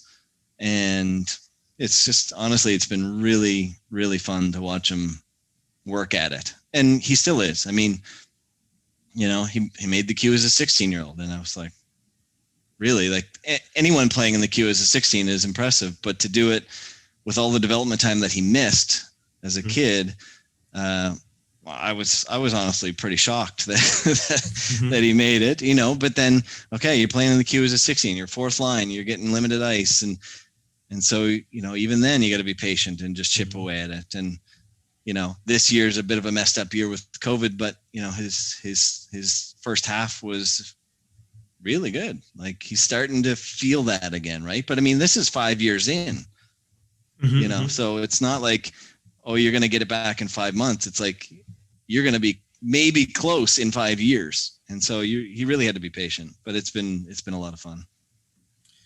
All right. Well, what does he see as his goals in hockey, and what do you see as it? Well, he certainly has the ultimate goal of being a professional hockey player, and preferably the NHL if he could choose, just like most of us. But is he capable? Yeah. I mean, but a lot of players are capable and never get there. I mean, there's 1,000 factors that have to go right, and the stars have to line up. And it's one of those things, you're a 17-year-old and playing major junior. they all have an opportunity to impress the scouts and maybe get drafted, maybe get to a camp someday. There's so many unknowns and so many things, like I said, that it would have to go right, but that's what he wants, and it'll be fun to see him try. That's right. I guess it is a lot of, you obviously focus on what you can control. And also all those guys have the opportunity. Some of them are doing all of the controllables much more than others. So there's get rid of the ones who aren't. But then even with them, there's all those unknowns and it's not up to them. So they can all just do their best. But, some of the guys can just will their way. Yeah. And, we often talk too, like, the CHL has done a really good job over the years of, really stepping up the game in terms of, education funding and that type of thing, and trying to keep kids in Canada. And, these kids playing major junior, if you play 3, 4, 5 years of major junior, you're getting a decent amount of money towards an education. So, it's quite an accomplishment to just even get to that point, and it can be, really beneficial. So a lot of these kids certainly won't play professional hockey, and that could be the case for Connor. But you jump out of major junior hockey, you play some university hockey, you get some bursary funds from the Q. Maybe you get a partial or a full scholarship from a university team. Like these kids can set themselves up quite nicely, right? Yes. Mm-hmm. And then as far as a pro career, you can even, there's a lot more that you said, preferably the NHL, but there's so many options these days. Again, everything is we're just getting wealthier as a globally and societally. And there's a lot more now, a lot more money and everything. So you can make a good career as a pro. Yeah. And but let's get to the end there, Connor, buddy. Good luck with that. Yeah. Ted, you might be able, this is something interesting, and you would have a very interesting perspective on this, is because we always tell kids, or parents, just get it out of your head. Your kid's here for fun. Only a very small percentage of people make an NHL roster. You look at the people in the NHL, whose spot is your kid taking? But at the same time, in another sense, now that we've been through the system, we all seem to know someone who's been in the NHL. It almost seems like it's closer than ever as far as being able to interact and be associated with people that have been through there. And yet it's still just the same amount of people. So in some ways, it's always as far away as it's always been, and yet somehow it does seem closer, where you have those relationships and interactions. So maybe you could touch on that a little bit. I think it's motivating for the players to have seen other players from our region make it. And obviously Sidney's the North Star example and pretty much unattainable. But they see that players from our region are making it and playing some level of professional hockey. And I mean, if we really wanted to spend time, we could come up with a long list of Nova Scotians that have made it. So I think that's motivating for them. But you mentioned the word perspective, and I want to double click on that just for a second, because that's such an important word and an important concept. And it's not easy when you're coming up through it, especially as a hockey parent, especially if maybe it's your first kid coming through and maybe you didn't play or you didn't coach or something. It's tough when they get into it, and they're good players and they're on competitive teams, and it's tough for people to just sort of just literally realize it is for fun. Just if they're enjoying it, whether they go to this hockey school in July or not is not going to matter, but, and whether they play spring hockey is not going to matter. But unfortunately these days there's always something to spend $850 on, in the off season times 5. But, and a lot of people get wrapped up in, oh, I need to do that because the other kids are doing it. I often say, if Connor's not a case study to prove that that's not true, I don't know what is. Like, I was just thinking that. Mm-hmm. 3 years, he barely touched a puck and barely skated. So the other kids didn't need to go to the summer hockey school. Yeah, right. Yeah. Mm-hmm. So it's sort of that simple, but it's hard for people to have that perspective coming through. Like, no one wants to let the other one get too far ahead, and I get it, right? But when you look back, it's like, you know what, just let them have fun. I know. And all you can do is try to share your stories like this in you know, media like this, and then, but see if people can take it, you know, really get it. But yeah. You know, Chad, I want to ask you this too. How would you describe your kids' games in contrast to your game, and what are their strengths? You will even include Cassidy and her brief hockey career, but like, so we got Nathan, Connor, and Cassidy. How are they? Well, what are their strengths to their games? Three very completely different. Like I said, you know, Cassidy, it was a recreational thing, which is, again, totally fine. We had a blast watching her.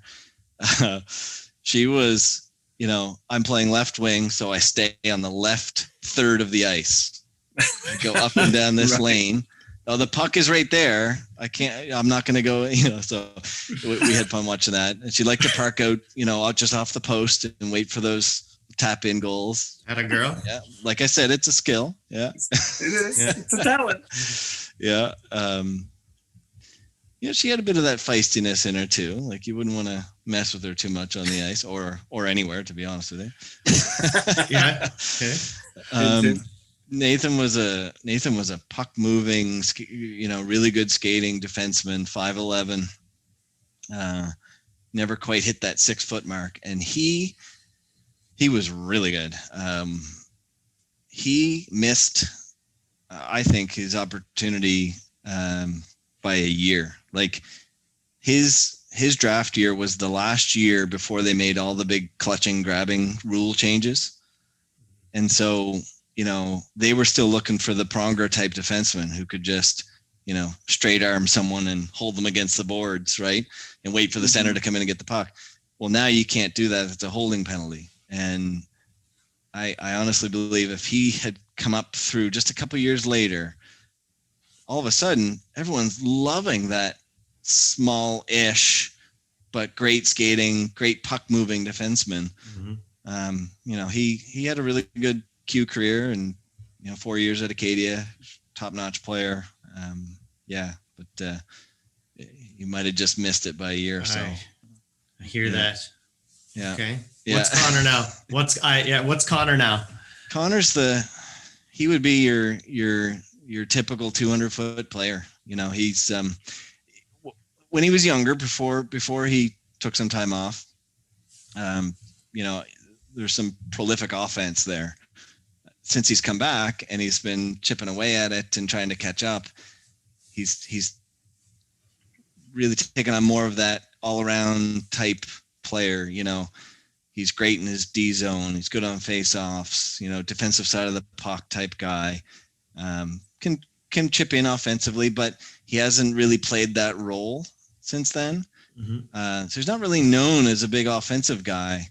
I always say, you know, sort of just give him more time, right? Because I know it's there. I saw it, and you see glimpses of it now. But as he gets more and more comfortable and the confidence comes up, he's starting to contribute a lot more now. And I'd say, you know, the rest of this season and into next season, he could show more offense than he's typically shown.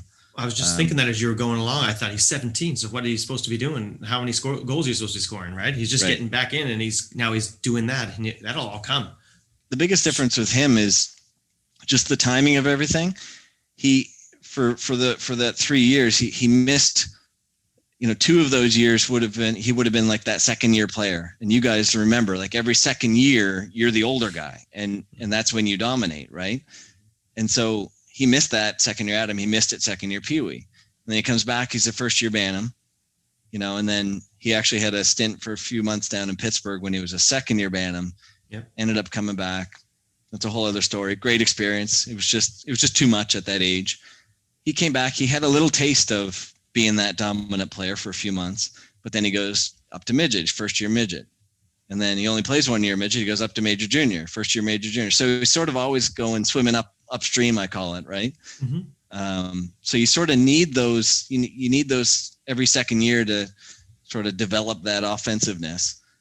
And he hasn't really had much of an opportunity to do that. So it's just taking him a little longer, but I think there's more offense there, and he started to show it the first half of this year. Okay. Well, my question was in contrast to Daddy. So what was Daddy?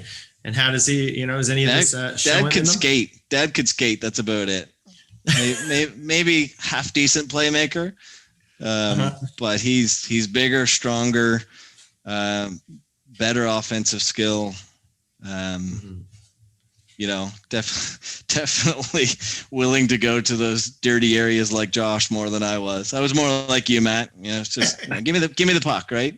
Yeah, I would have claimed. I think we're making up a legend here, or something of something else. That's not quite what is the truth. But I understand what you're saying. Yeah. Not in the same way as Josh and Trin for sure in the dirt in That's right. The game. That's a high bar. Oh, big time. How about this then?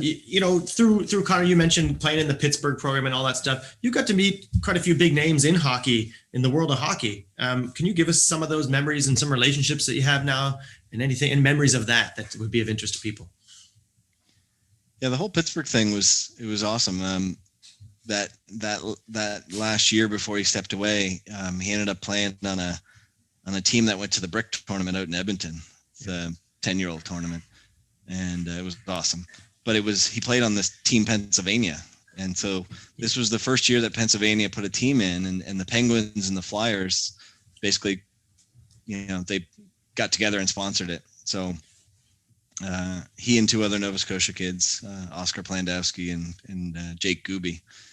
So the three Nova Scotia boys played on this team. And we got to meet all these folks from Pittsburgh and Philadelphia and play in the Brick. And this whole summer, go to a tournament in Toronto, you go to a weekend camp in Philly, and then you go to Edmonton for a week. And so, we got to know these people. It was a phenomenal experience. And through it, we met David Morehouse. So he's the CEO of the Penguins, and awesome guy. And it was, a few years later when Connor came back, and down in Pittsburgh, they were launching a hockey academy. See down there, especially in Pittsburgh, the NHL teams are heavily involved in youth hockey. So, you'll see the Penguins skills coaches on the ice with the kids at the Penguins practice facility, right? So they were launching an academy where they were, putting, a lot of focus on skill development and this type of thing. Anyway, David called and invited Connor to come down, and that's how we ended up down there at 14. Which is really something I never thought we would do, is to have your 14-year-old go away. But in his case, the stars sort of lined up. He was comfortable with David and his family. He knew a lot of the boys from playing with them. So he was comfortable with it, and he wanted to give it a try. So ended up down there. Great experience. But yeah, some of the cool stuff he got to do and we got to do, like they had won the cup the year before. So they're having a Stanley Cup party when, it's David's day with the cup. So, I just happened to find myself in Pittsburgh the day of the Stanley Cup party. Nice. We spent a whole day with the Stanley Cup, and a couple times you bump into Mario down there, and Connor's going to games in the president's box and in the Penguins room and saying hi to Sid and Gino and all this type of stuff. So no, it was great experiences. Like I hinted at earlier, I'm happy he went. He didn't finish the season down there, but it was really just, you're 14, you're in a different country. The schedule was pretty intense between private school workload and, you leave school, you go to the rink, you practice in the afternoon with the academy, and then you do a workout, and then you stay at the rink and eat supper because it's too far to go back home. And then you have a team practice, and then you have a team workout, and then you go back and start your homework at 10 p.m. Eastern. So, we're just a little concerned about burnout, and to be quite honest, we were proud of Connor to sort of admit that it was maybe too much at that age, right? Instead of, just pushing through it, because some kids would just, that wasn't fun. It became work, and we didn't want that for him. So that's why he came back. But some pretty cool experiences. All right. Very good. Okay. Well, I want to ask you now about Road Trips, your podcast, hockey podcast. What is Road Trips, and why was it started? And what's the name Road? What's with the RODE? I think I get it, but you just can confirm with me. Yeah, it's just a little play on the word, right? It's the past tense of a ride. So, that was a great ride. I rode the bus type thing, but road trips is, the classic hockey term, where we get a tournament, we're going on a road trip. So yeah, I just thought it was half clever, for me anyway. Yeah. But then yeah, I did get it. Yeah, good. Awesome. Yeah, it was something that, I had thought of for a couple of years, doing something like that. And, it's one of those things you just don't do it. And then COVID was the perfect opportunity to take on a project, probably very similar timing to you guys doing your things. Although I think you were dabbling in some stuff even before that. Yeah, like, on the very first episode, I talk about it a little bit, but, all the trips back and forth to Cape Breton last year, we would just throw on Spit and Chicklets and listen to that. And, I often think about, telling the stories of local hockey people, but not necessarily have to be hockey, just sports people or just local people. And, yeah, we just took the opportunity of having nothing else to do to get it started, and very similar to what we're doing here, and just decided to give it a try, and it was a blast. And the intent of it really was to try to tell other people's stories, but not just to tell their story, but try to do it in a way that the listeners could get something from it. To listen to, like I talked about perspective, to listen to someone talk about their road trip and their perspective looking back on it could hopefully somehow help someone that's in the middle of it, or or someone who has similar aspirations, and the same could be said about, listening to someone's successes versus someone's failures. They're all lessons, right? And so on these trips back and forth, we would sort of just make this brainstorm list of all these people that, have great stories that are from our region. And yeah, we've only got, a handful of them done, but it's been a lot of fun, and the response has been really good too. So it's been rewarding. It's one of my favorite podcasts. I love it. I was surprised, you get into it because there's people, but right. The funniest stories, I'm telling them at work and everything. You got to hear this. Marc-Andre Fleury was sick, and this guy had to go from the practice facility, and he was eating all the food, and right? It's a really funny story. And then my favorite one was, I'm listening to this guy, no idea, some Russian guy plays for the Eagles, whatever. I don't have a clue. Now he's like, God, I can't wait to look forward to seeing, because the story was amazing. And I used one of his quotes with my team is, he missed out on a draft 3 years in a row. And then here he is now drafted, and he's just saying, it doesn't matter. I didn't think about it. I just wanted to get better every game, every shift, every drill, every puck touch. Yeah. And it's like, wow, like that is inspirational. It really is. Yeah. Yeah, no, his is awesome. And his was always, we during the major lockdown, we were doing them one a week, right? And then when things started to open up, it became more difficult to find time to do it. He was always the next one, and we had it scheduled a couple times, and we had to reschedule and cancel. And now I'm happy it got delayed, because we were able to do it after he finally got drafted. And so that was sort of like really puts the bow on his story, which is, really just starting, but his story to date was really cool. And then the way it ended up, Connor ended up living in the same billet house as him. So they were, billet brothers until just a few weeks ago when Igor went to Ottawa. But yeah, that was a good one. Well, it looks like mission accomplished, because Josh is using that story to inspire. Right. But right. Go ahead, I love Josh. hearing that. I mean, that's exactly it. Like, whether it's a coach or a parent or a player, or to listen to someone else's story that's been through it and had, like I said, success or failure.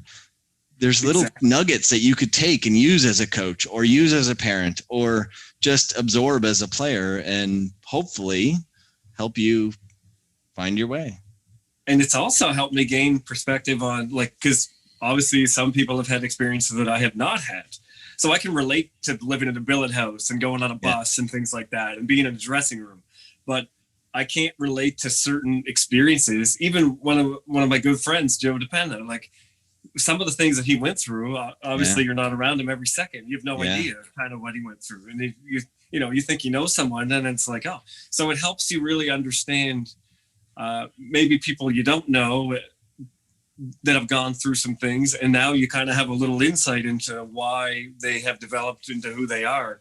And you know, what other options there are for people that you might not know about coming through the system now. I love that podcast. I think it's a great idea. They've been fascinating. Like, you know, like I said earlier, maybe before we started recording, it was like at first, okay, well, we'll keep them to 30, 45 minutes, right? But then you get going, and like the stories are great, you know, whether it's a funny story or just a compelling story that you weren't aware of. Like you said, like you sort of know the general high level story of someone like Joe DePenta, but to dive into it. And I mean, you guys, you know, you guys know Joe quite well and played with him, but like, no one really realized all the stuff that he, you know, all those experiences, right? And some of the, you know, happenstances, you know, he's like he said, he was sort of ready. This is my last year. I'm sort of done. And then plays for Randy Carlisle. Randy Carlisle ends up in Anaheim, and then Joe made an impression on Randy. And like, there's the lesson right there. Like he made an impression on this guy just by being Joe, just by, you know, being coachable and executing the simple things that Randy wanted him to do, glassing out. That's all I want you to do, Joe. Right. Yeah. Well, most players want to be something more than that. Well, Joe's the kind, okay, well, I can do that. I'll just do exactly what you wanted me to do. That's why he played in the NHL, because he impressed this guy. Right. I thought that part was phenomenal. And to have the guts to, you know, basically if you're a free agent or whatever, and if nobody picks you up, you're done. I know. And to turn down an offer and hope somebody else picks up on you. Like, what if no one had? His whole life would have been completely different. Exactly. It's those moments that you hear about it. It's like, wow, that must have been something, you know? Yeah, 100%. We're giving a long trailer here for road trips. It's like, go and listen to the episode already, Joe DePenta. Like, you know what I mean? Yeah. And we're joking about it here, but it is true, Chad. That was the first episode I saw. I was, Joe DePenta on Chad's podcast. That's what I'll start with that, obviously. And I was just like, I was really hooked by the whole thing. I got to say, it was like, I loved going to that time and the place of Joey's life and all that. And then it wasn't even just you guys are talking about all the other stuff, and that's true, but even his life after hockey and everything that he's talking about, I was just fascinated by the whole thing. Yeah. And it was really what I was hoping for when I started our podcast talking to Josh. I just like, I want to talk to Josh and just hang out. Like I want to connect with home and that kind of thing. And then that's what it did for me. And then I thought, man, this is like, I love this. And then it really, I got to say, it really inspired me to put to Josh the idea, we got to invite people on here. We have to be talking to our buddies and our friends and other people connected with hockey over time, because, you know, there's a lot of stories to be told, right? So let's get on this too and help out, carry some weight.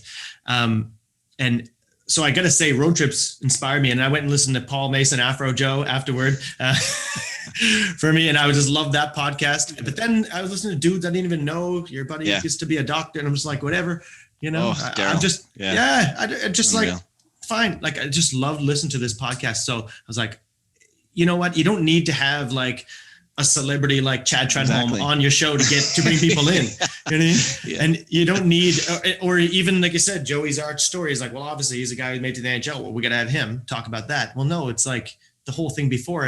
And the stories are relating to everybody. Like you tell Jeff Carter on last week, Randy Frame, and it's like, people are getting it. People are going, for me, it wasn't even just that you learn the lesson. That's a beauty as well, but just to go and feel it and be like, yeah, I know about that too. Yeah, I was at a billet house. I was at the thing, relating to it.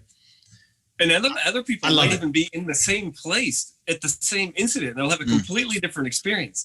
Mm-hmm. And people have to remember, like, it's not like I'm listening. It's not like I had a favorite movie for 20 years and I only remember all the lines because I watched it 50 times. Like with road trips, I'm pulling quotes out here. And I've only listened to your episodes once, and they just stuck with me. They resonate. Like I remember one scout saying, you know, you shouldn't be driving your kids to the rink. They should be driving you. And it's like, boom, that line just amazing. And it's also changed me, like as a coach, as a person who's around the rink, a development coordinator.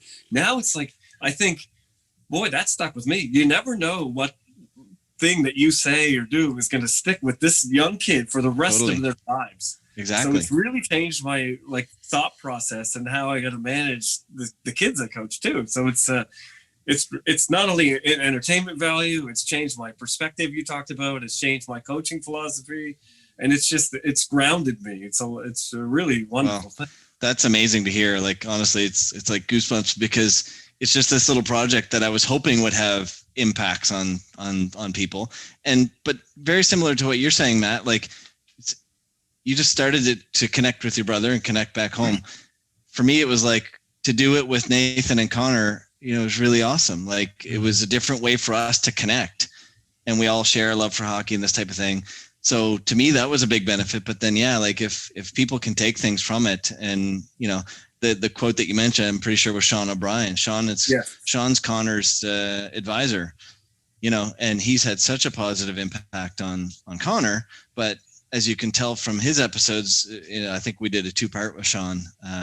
Just so much knowledge and so much, that he's willing to share, right? And just the way he puts things, it's like, oh wow, like that is perspective, Yeah. So, well, I guess you got to be charged up here, Chad, to be doing a bunch more now, eh? You're hearing this, you're like, oh well, it's a lot of motivation totally. here. Honestly, I wish we could fit in one a week like we used to when we first started. It's just, as you know, it's work, and then of course Connor's off doing his thing at Cape Breton, and not that we couldn't connect, but it's harder to schedule things, and yes. Nathan's busy with a new job, so we're still going to continue, but it'll be more of a once in a while type thing, which is fine.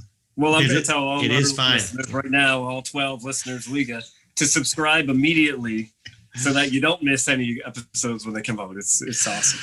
Yeah, I appreciate it. Yeah, and I think just to encourage you on that point too. I think whenever they come out, like I'm ready to hear road trips when it comes out. So it's not like, well, you know what, we're off too long now, so why bother? No, get on that. I do have to say, just the cover as well. When I first saw it too, you mentioned go driving to Cape Breton. I told my wife, I go, I think that it just makes me feel like you're driving to Cape Breton or something. I don't even know if that is a Cape Breton scene. It just had that. I loved it. It was a hockey road trip. And I'm going away for the weekend, and there's nothing but hockey and friends and having fun. Like totally. That's what it made me feel. When I stumbled on that picture, it's the exact thought I had, because it looks like coming down off of Kelly's Mountain, and so like it's a steep hill. So there's that tight turn is like a switchback, right? Mm-hmm. And it's not a picture of Cape Breton, but it really reminded me of coming down off of Kelly's Mountain. And of course, Cape Breton's near and dear to my heart with Connor playing there now. Exactly. And so I was like, what a perfect picture, because it's winter, so hockey, and it's a road trip, and it's Cape Breton, but it's not Cape Breton. Yeah. I felt like I want to just look at that thing. I'm telling you, everything about it just warms me up. I love that I just love it, man. The road trips. Awesome. Anyway. So, I guess we'll move on here. I want to ask you about your latest business. You got your Grey J Solutions. What is Grey J Solutions, and how did it get started, and what does it solve? Yeah. So Grey J is my latest thing. This is actually a business that a partner of mine and I have started. We probably started working on it almost a year ago, but essentially, it's like we started to focus on hockey, but it's like sports league management software, essentially. Yes. Locally here, there's a lot of appetite for something different. The sort of incumbent provider has been around for quite a while. They've done really well. It's been sold off a few times. Support isn't quite what it used to be, and it's just people are looking for a bit of a change. So again, COVID, quarantine, we said, okay, well, we'll get time on our hands. Let's try this thing that I've been thinking about. So we started building the software, and the benefit is, we're able to build it from scratch and really talk to people about, well, what do you like about what you have, and what do you don't like about what you have? And if you could have anything you want, what would it look like? So we're able to really start by, talking to league administrators and ask those questions. So we started to build something with a focus on ease of use, affordability. Obviously it's a business, so we're looking to make a profit, but it's not about making a bunch of money off of a minor hockey league. It's about giving them a better product, maybe even saving them some money compared to what they're paying now, and giving them a product that's easier to use, looks a little bit better. It's more modern, again, the benefit of starting from scratch. Yeah. And then we brought a real-time scoring angle to things. So, the way things are this day and age, we can pull up a website and we know, how many shifts Sidney Crosby has had tonight. In the Q or major junior, who scored 10 seconds ago, right? So, but why can't we do that in minor hockey? Well, we can. So our software allows real-time scoring, electronic game sheets. You don't need a paper game sheet at all. You can score the entire game just on a smartphone, right? So a goal gets scored, referee comes to the box, timekeeper is just tapping, right? Boom, done. And as soon as he's done, that's the official record of the goal, because it's replacing the paper game sheet, but it's also published to the internet. So anyone can see which Adam B player just scored in Truro, That's amazing. It's been really cool. The response has been phenomenal. It was one of those things I was like, let's put our time in, let's build it. We may never make a cent. I have no idea. The response has been more than what we thought in the first year. So it's been really fun. It's a lot of work, but it's been a lot of fun. Mm-hmm. Well, I'm just thinking now too, these kids, like, you get to kind of feel a lot like a pro. I mean, kids just got YouTube highlights of themselves all over the place and real-time scoring. I can barely find, a picture of myself even in junior, like that's, nice. Whatever. And it's like, and we felt, and that kind of mirrored the pros a bit. When you're at that level, you kind of feel this is pretty much how people do on another level. They're trying to run the thing as professionally as they can and create this kind of cultures for kids and to bring them to the next level and as well. And now these days, that's what I was saying about opportunities for pro hockey. I mean, even at lower levels, it's a pro operation. And now you're even talking minor hockey. You're getting somewhere mirroring what the pros are. I wonder how kids are dealing with that stuff these days. I mean, in general, you could go on a whole tangent here with kids being able to share anything. Forget about sports, but just on sports, I guess. Do you feel anything with that? On what are your perspectives on that, guys? From what you see in the real world over there, real hockey world.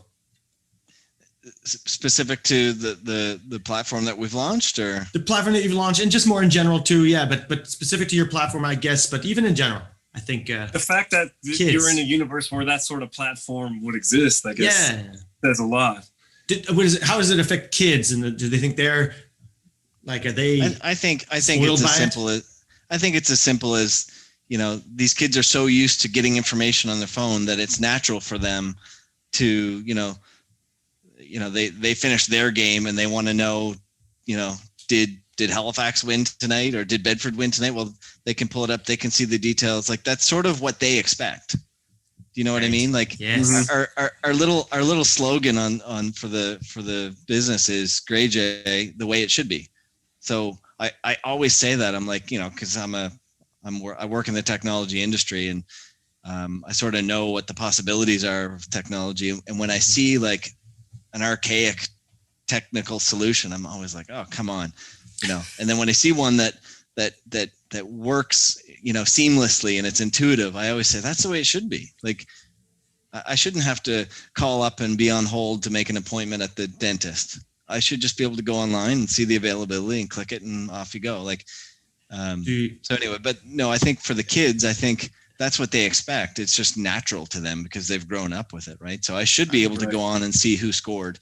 I should be able to go on and see, what the real-time score is in the game in Brookfield, Nova Scotia. Like, why not? Of course, you should. That's a lot of text messages. Yeah. Two kids pulled off in different directions. I'm in Antigonish, Denise is in DeBert. How's the kids doing? Well, you can just look and. Exactly. Yeah. So awesome. It's the second period with 7 minutes and 52 seconds left, and it's 3-2 for your team, and your son has an assist. That's, that would be again, awesome. I just sort of say that's the way it should be. So there's been a lot of interest. We're just scratching the surface on with a small local focus on hockey, but we can certainly take that beyond local, and we can certainly take it beyond hockey. So, I mean, if I could fast forward 5 years, that's where I hope we are. I hope we're in multiple sports, and I hope we're, in multiple provinces, and maybe not even limit ourselves to Canada. So you never know. It's one of those things. It's like, I had no idea if we would ever get a client, and now we've got, almost 10 clients. So, wow. and that's while we're still building. Like, I'm not even actively selling because we're still so busy building. Yes. But yeah, it's one of those passion projects that has gone better than I even had hoped. So we'll see where it goes. Well, congratulations on that. You mentioned you're a tech guy and you're looking at stuff, how it should be and all that. Do you notice any kinks in the Boulton-Boulton operation we got here? Anyway? Okay, don't answer that. Not at all. Yeah. So, but now, what is Gray J? Why is it Gray J? What's that? There's no real good answer for that. It's okay. You're coming up with a company name, right? A Gray Jay is actually the national bird of Canada. Okay, it's like a blue jay, except it's gray. Right. Well, but that means nothing for our business. Are the Blue Jays? Are the Toronto Blue Jays missing out on that? Then are they? They blew it there, did they? All right. So it means nothing really. Just what have been the highlights of it? It sounds like you're starting out. You're on your way. 10 clients. What are the highlights so far? The ability, like I said, the opportunity to start from scratch, right? Mm-hmm. And build what people really want. That's been, to me, the highlight, having coached for many years and, come up through minor hockey and then parent with kids and dealing with schedules. And, so like, I sort of know what's lacking, and so it's been fun to actually, talk to league administrators about those challenges, or what could be better, or how could we save you time. Like, one thing I didn't even talk about is referee assignment. So like, things that a lot of people don't think about, but these referees, sometimes they're refereeing minor hockey and they're also refereeing major midget and junior A. Well, they have to put their availability today, the way that their system is, they have to put their availability in multiple different systems, so that the schedulers can pick them and assign them to a game. But once that's done in one system, now they have to manually go to the other systems and say, well, now I'm busy at this time because I'm booked over there. Well, wouldn't you think that would just be one database? You would like it to be, but it's not. So it should be. Right, the way it should be. So for the referees, they're looking at this like, wow, this could save us a ton of time, right? And also, venue bookings. So if I've got all this in a combined database, I can identify scheduling conflicts. I mean, how many times over the years you show up at the rink and, this other team is here, or these other two teams are here, like the ice got double booked. Well, through the data, we can identify those things. It's not like you're always, you're going to stop at 100% of the time, but these little logistical things that, with a simple technological solution, you should be able to help minimize those types of things. So those types of opportunities are sort of interesting to me, is, again, because I've lived it so many times. I've lived filling out a game sheet by hand many times, like before anyone ever thought to print the stickers from Staples, right? Yeah. Okay. Now it's just online. We just tap. I confirm my roster before the game on my phone. Done. Mm-hmm. Wow. Those are the things that get sort of turn my crank, is thinking of the way how we can make things better for the athletes, for the coaches, for the administrators. Well, I'm living that as a minor hockey president right now. I mean, with all the logistical things of referee assignments and all that, we have to do that. And that's been a headache on its own. But with COVID, especially now, we have away teams coming to the rink and they have to have their COVID screening with a list of spectators and family members, who's going to be at the rink. We have to catalog all that in case we have to do contact tracing. And so this would be a real help, I think, to have a functioning database where you can manage all that properly. Yeah, no, there's tons of opportunities. Like, that's the thing, is like, what are your challenges? And COVID's brought some extra challenges like that. So there's definitely ways that we can help. So we should talk. Yes. There are solutions. Yeah. Hey man, I'll tell you what though, Chad, I love the sound. I mean, a lot of people do a lot of complaining about stuff, and then they even have some shoulds, and this should do this, but I mean, they don't really try to solve the problems, right? And there you're right out and doing it. So and then it's turning into something as well on top. Yeah. So Yeah. I love it. Okay, well, good luck to Gray J. And well, what I'd like to go for now is, have a little fun. You've maybe seen us have some fun with our guests. This segment is called One-Timers. This is where we tee you up for some one-timers. You just get them off quick. As we say, don't dust it off, right? And just let it go. Okay. Let's go for it. Who was your favorite player growing up, other than Wayne Gretzky? Ooh. I'm not giving you easy ones like that. Come on. Oh, this is a bad one-timer because you threw me off. I was about to say Wayne Gretzky, but now I got to. Yeah, apparently I make wobbly passes. Yeah. Right? Yari Curry. Yari Curry. Who was your favorite team growing up? Edmonton, Los Angeles, St. Louis, and then the Rangers. Who's your favorite player in today's game other than Sid? Taves. Taves. All right. Wow. Who's going to win the Stanley Cup this year? Whew. Pretty early for that one.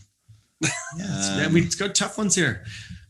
No one's going to hold you to it. They're one-timers. I'll go for the Hail Mary, Ottawa.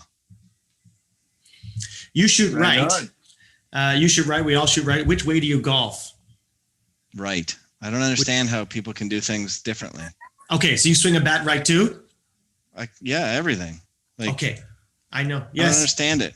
Connor shoots left in hockey and right in golf. It makes no sense. See, do that? Yeah. What is wrong with these people? Well, I don't understand it. It's like the same motion. Yes. I'm totally with you. I couldn't understand it. Anyway, great. Do you got it, Josh? Do you know what's going on with that? You try to bat left or something? I'm trying to stay out of it because it's one-timers, but yeah, I do everything right. But for some reason, I throw a frisbee with my left hand. What? For no reason whatsoever. Everything else, throw, bat, golf, tennis, weird. Right? I throw a frisbee with my left.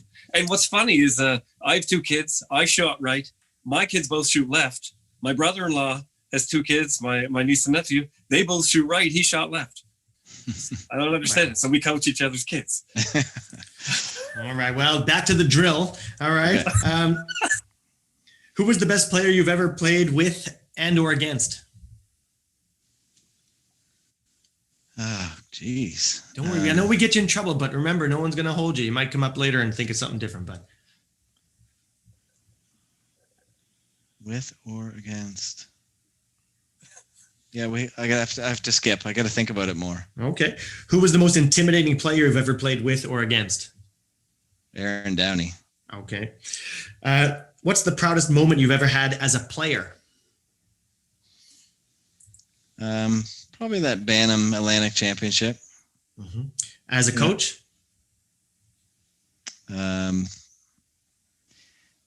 There was a team that I coached. It was the second year that I was ever the head coach. And this team, it was similar to what I said earlier about my coach Wallace and Bantam getting us to believe that we could win. I had a team, it was a good team, but they hadn't really won anything before and they didn't really have that belief. We won the provincials with that team, and that was the most proud I was as a coach because I really felt like I took them from not believing to believing.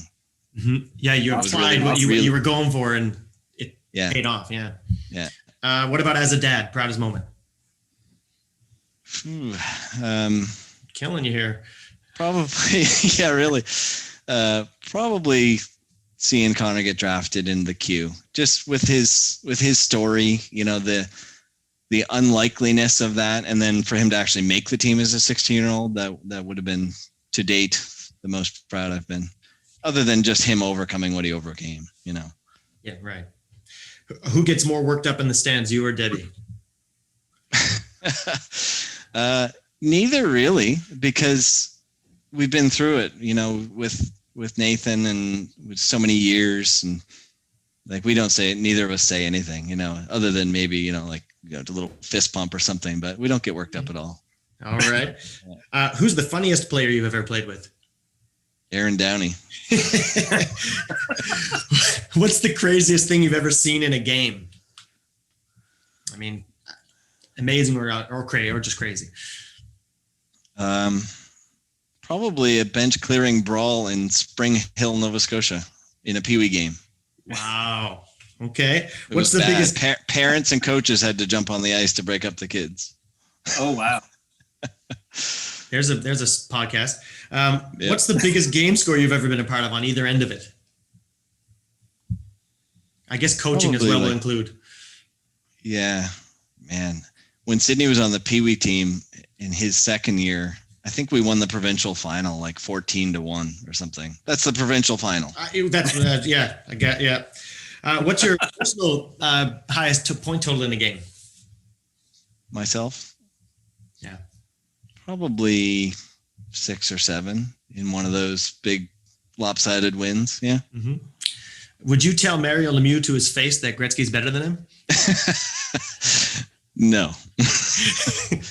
Okay. Who is your favorite WWF wrestler? You guys know the answer to that. Macho Man, Randy Savage. How high were those guys? Unreal. Looking back.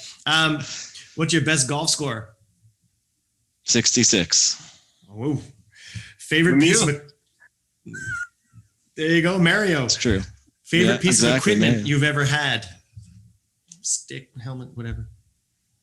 Probably that shiny Easton Gretzky stick when I played for the County Thunder. Okay, Right, I used that in junior. Yeah. Toughest loss.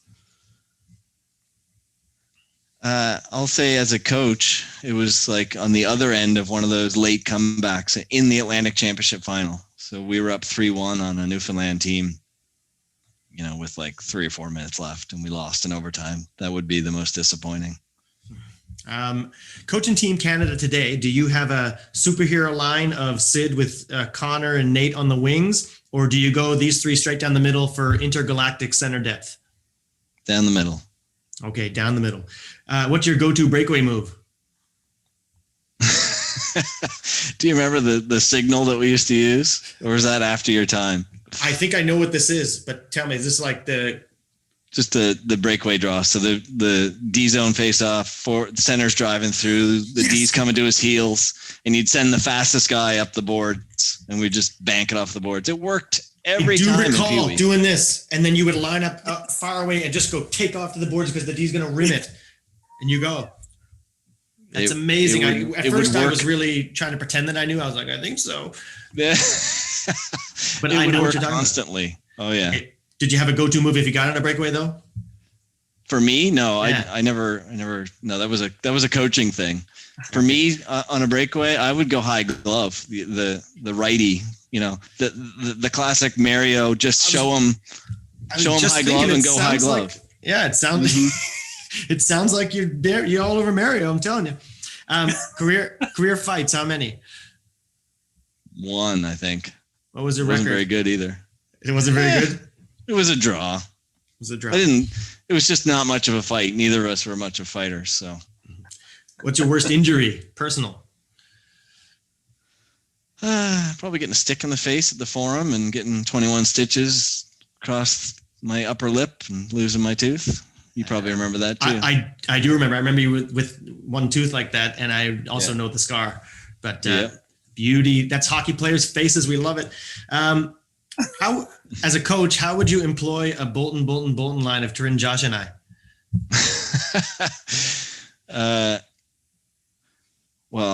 Josh. Well, it's got to be Josh right wings, Turin left wing, and your center.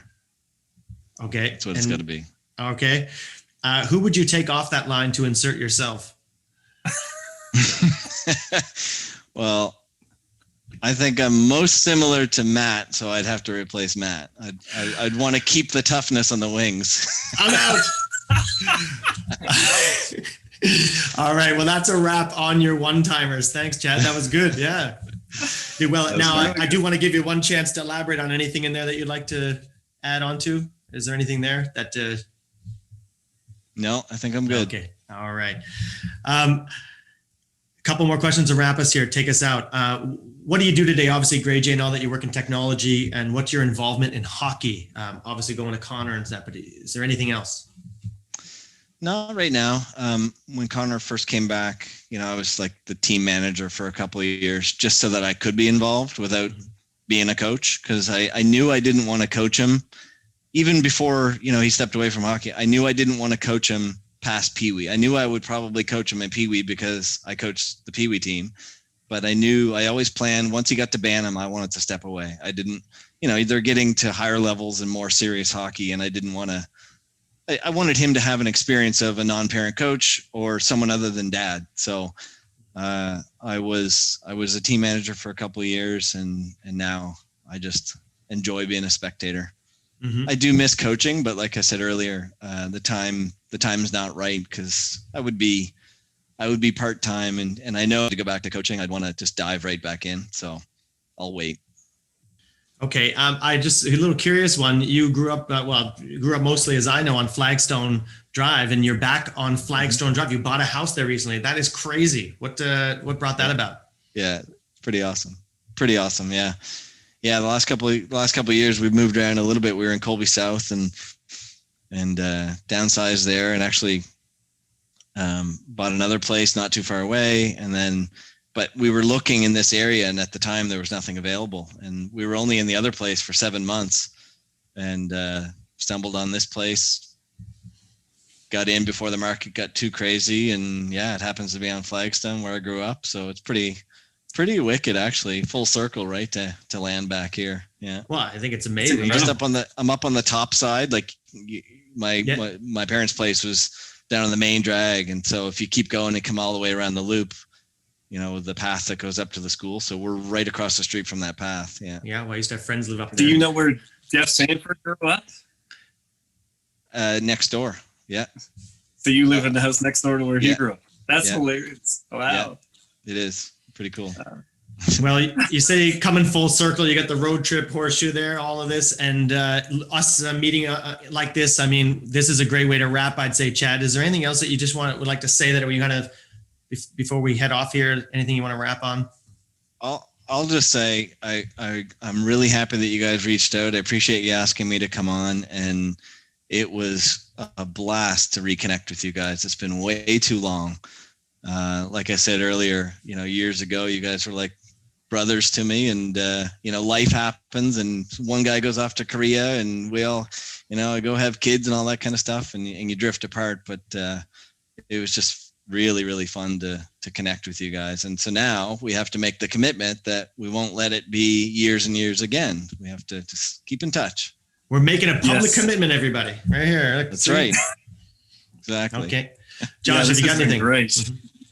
No, this has been amazing. And just to again, like when I see people and they're healthy and they're happy and they're just in a good place, and it's so fun to see that. You talk about the good times, but you also talk about it from the places where we're at now and where it's brought us, and it's amazing to see. It's fantastic. Yeah, 100%. No, happy you guys are doing well, healthy and successful. Phenomenal. Well, Chad, the real, we got to get to the technical stuff here. Where should people go if they want to hear road trips and anything else you want to direct them to? Grey J Solutions, anything like that? Yeah, Road Trips is basically on every podcast platform available. So, Apple Podcasts, Spotify, whatever. So RODE trips.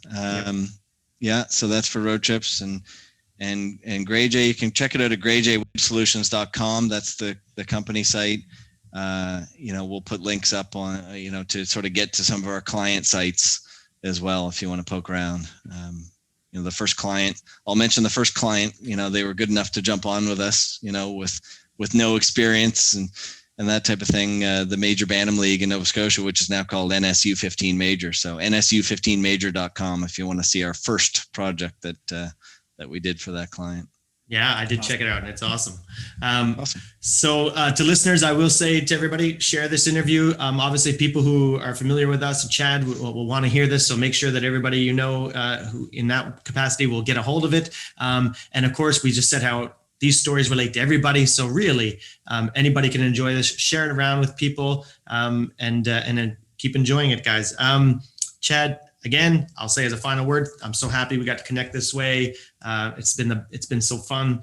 And just great to hear everybody doing so well, your family, and Connor in particular. It's a hockey show here, and I'm just rooting for him all the time. I just feel like I love this kid when I just see him, right? And his whole attitude, and I feel like coaches must love him, and everybody. So all the best to him. All the best to you and your family in hockey and beyond.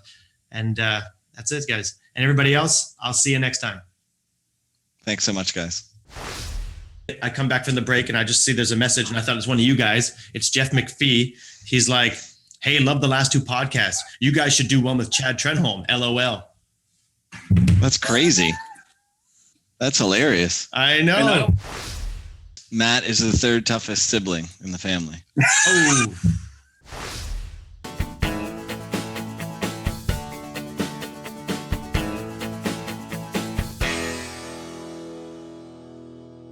That is a Josh Boulton goal.